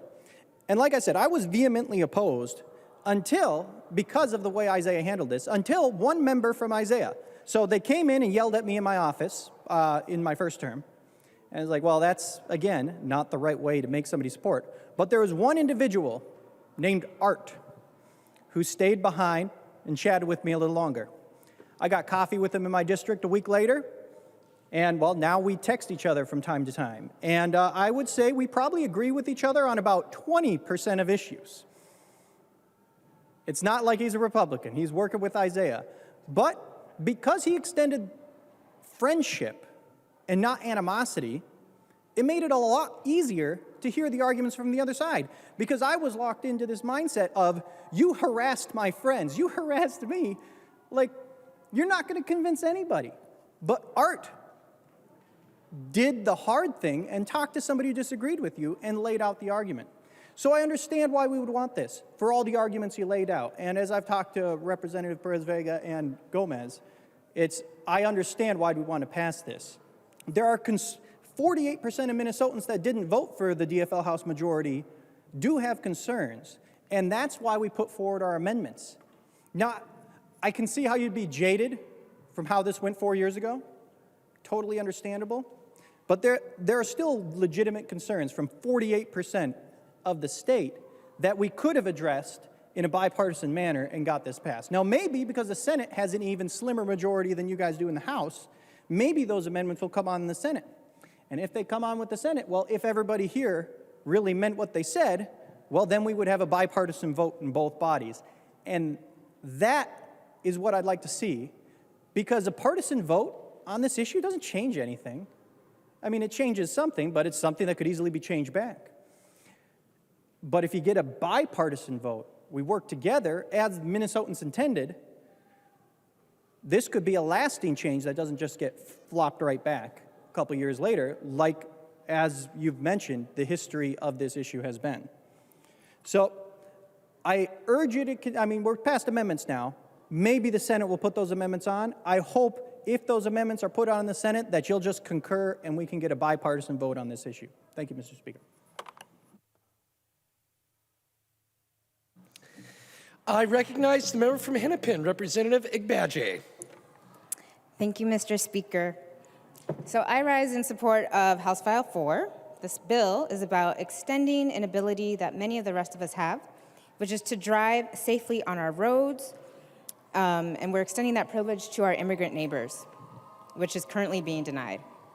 What this bill would do is it would be an act of love in public, which, as Dr. Cornell West says, is what justice looks like. This bill speaks to me not only as a legislator and a supporter of immigrant rights, but as a person of faith. With this bill, we are fulfilling a promise to love our neighbor as many of our faith traditions command. Right now, our neighbors who would benefit from House File 4 need our support in this moment to help them continue to live a life of dignity. As we heard from the bill author, our undocumented neighbors used to have the privilege to a driver's license in this state. And currently in about 20 other states and territories, they still do. And it's time for Minnesota to join them. Coming around, members, you'll see a packet of letters from faith leaders across this great state at your desk. We have letters from the Catholic Conference, the Rabbinical Conference, the Muslim Coalition, in addition to individual churches like the Episcopal Church of Minnesota and advocacy organizations like Isaiah and the Joint Religious Legislative Coalition. And though they come from many different faith traditions and ways of practicing the three main Abrahamic faiths, they do all agree on this. We must extend human dignity to our fellow neighbors, regardless of their immigration status. We know that our neighbors in this situation have the need to drive because they need to go to work.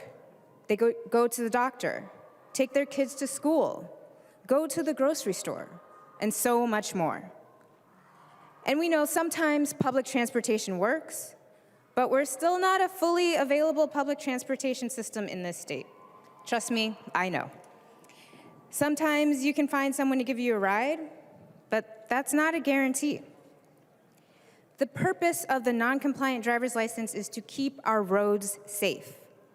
People will get insurance, be more likely to resolve accident claims, and there will be less fear from community members who may need to drive when no other options are available.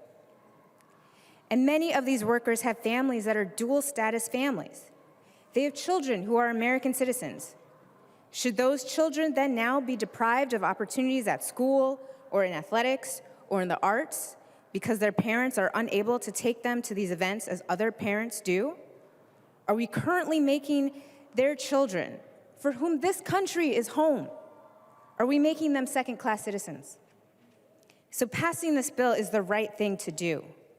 It allows us as a state to say that we recognize and care about the dignity of all people, that we want them to succeed in this state of ours without living in fear that they may be deported or separated from their families for long periods of time when they were only trying to run the same type of errands each of us runs every day. We take an approach of caring when it comes to refugees, other immigrants, and even citizens who need our help. And this bill is another opportunity to support families who are already here, already working, already contributing to our society. Through this, we can continue to show that Minnesota is a welcoming state. As people of faith, we are taught to extend grace and compassion to others, especially to those who are strangers to us. And that is what this bill gives us the opportunity to do. We are able to address the dignity of all people as compelled by the Torah. We are to love them as extolled in the Quran. And finally, as told to us in the Bible, do not neglect to show hospitality to strangers, for by doing so, some have entertained angels without knowing it. As agents of government who are also people of faith, we don't always get the chance to live out the Word of God, but House File 4 gives us such an opportunity, and I urge members to vote yes. The member from Candy Ojai, Representative Baker. Madam Speaker, I was sort of hoping you'd still be on the House floor. I could have yielded a question because I had a question for you, and when you're on the floor, I think you're open for a question possibly. So I will flip it over now to Representative Hornstein. If he would yield to a question, please. He will yield. Thank you. And Representative Hornstein, I've been here 8 years. I had mentioned that a little earlier. And I wanted to ask the question, why didn't this bill pass in 2014, 2013, when you had the trifecta again? What happened where this bill did not pass at that point? The member from Hennepin, Representative Hornstein. Thank you so much, Madam Speaker. Representative Baker, there was not a consensus in either body, in the House or I think in the executive branch at that point to pass the bill. Representative Baker. And thank you for that, Representative Hornstein. But it was all DFL at the time, if I have the years right. There wasn't consensus, folks, because there was a lot of details to get right. And it wasn't easy. It's not easy today, 10 years later, 9 years later. And it was a tough bill then. I remember when I first got here and my classmate, Representative Nash, told me we had an informational hearing when I first was here. When we had the majority, I was able to get a hearing on this. I believe it might have been in transportation. And I had forgotten about that, but it was really important to us back then to make sure that when the Democrat-led Senate at that time was passing this bill and working through those things, I really felt it was important, and I'm grateful for the majority back then to say this hearing was important. So here we are today. The bill will pass, and in many ways, I'm happy for that, for those people that will want to drive legally and safely, get insurance. I think this is a good day for that reason. But I want to explain to members here and members outside that I have been fighting for since day one, we don't get a chance to half-bake bills. We don't get to do them sort of kind of good.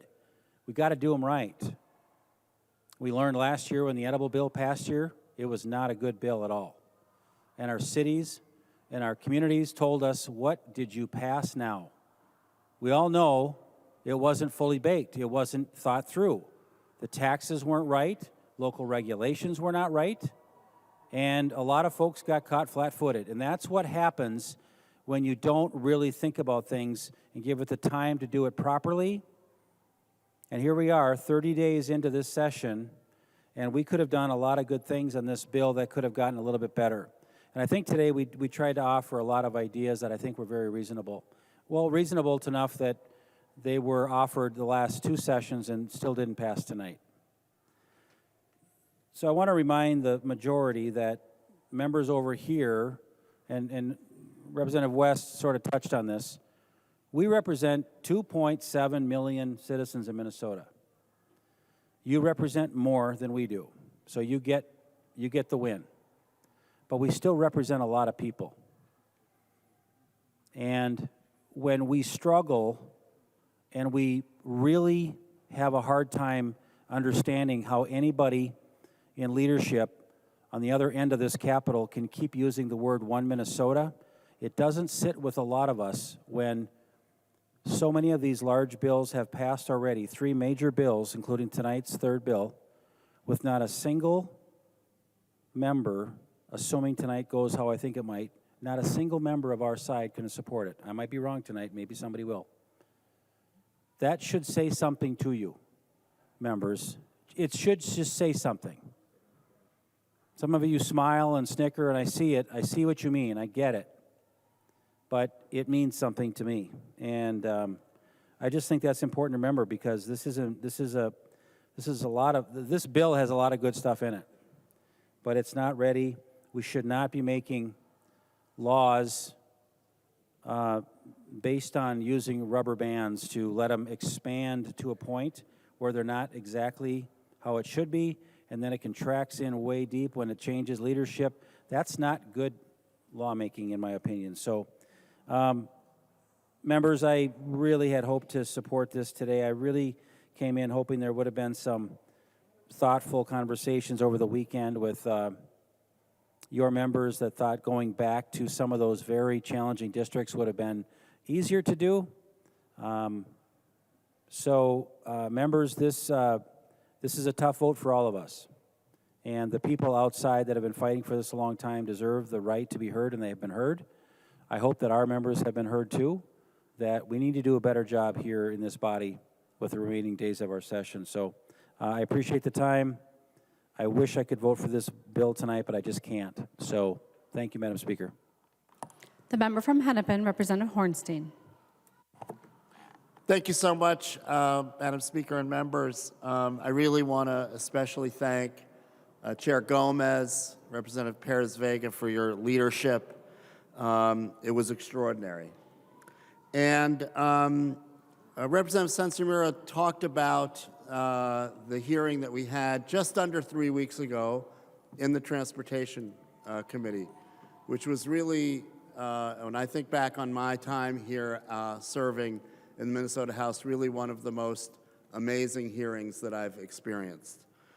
And we heard this bill first, the first bill out of transportation, for a reason. This bill has been around for a while, as you've heard. It is important to so many people. You know the different elements of this really very, very unique coalition, very rare coalition that has come together to support this. And, I think Representative Baker mentioned that, this bill has been around for a while. I remember we passed it out of the Transportation Committee 10 years ago. And it's been on the floor and passed twice, in 2019 and 2021. And I hope the third time's a charm to get this passed and into law. And so I wanted to also thank, we had a a question about, well, who is the community? Who is the community that we've been consulting with and talking to for a long time? And of course, we've heard about the faith groups, the unions, the extraordinary number of business interests. You have them all here in your packets, the letters. But when I think about community, I think of the incredible immigrant activists and organizers and just everyday people that have come year in and year out for so long. And we had a press conference this morning, or this afternoon, and there's, of course, many, many organizations that have been part of this. But I did want to name and thank, of course, people here in the gallery, thank you.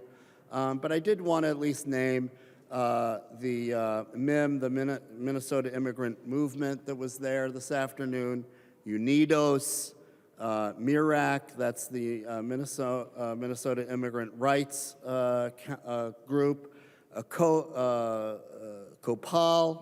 and the Coalition of Asian American Leaders, the Black Immigrant Collective. There's so many others, but I did at least want to name these amazing organizations.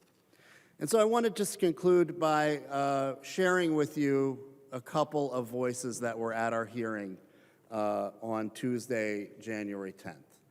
And so many moving stories, but I think the stories of the youth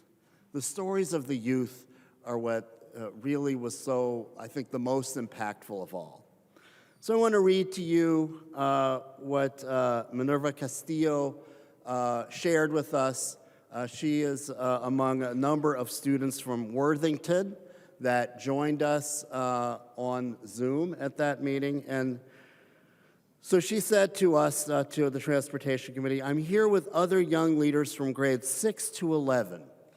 We attend District 518 in Worthington. This year, in many after-school activities, many of us will be looking in the stands, sad we can't see our parents because of a lack of access to driver's license. Could you imagine what it would feel like for you to not be able to bring your child to a doctor's appointment or attend their activities? Well, we have. For many of us, we have never been outside of Worthington.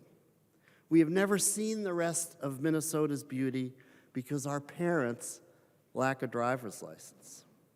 And then finally, another young woman shared with us through tears, "I feared every time my mom drove me to school or a doctor's appointment to get groceries, or if I had any extracurricular activities, or even to a friend's house, that she would get pulled over and deported."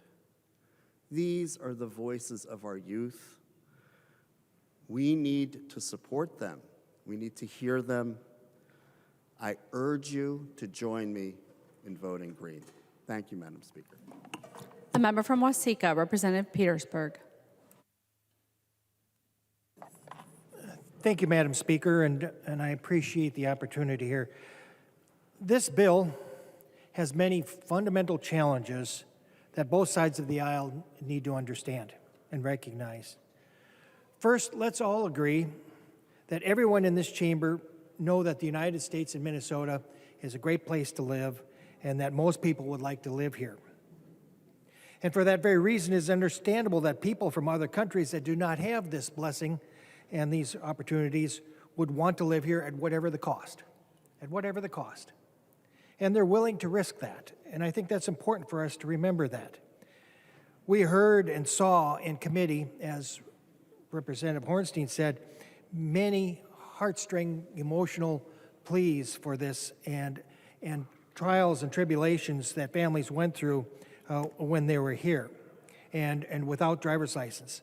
And it's real easy for us to show compassion and understand those feelings and sympathize for what they're doing.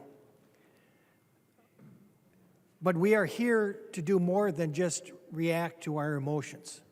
We are also here for laws. We are a nation of laws, and laws that you and I agreed to just a few weeks ago when we took the oath to support them here in this very chamber.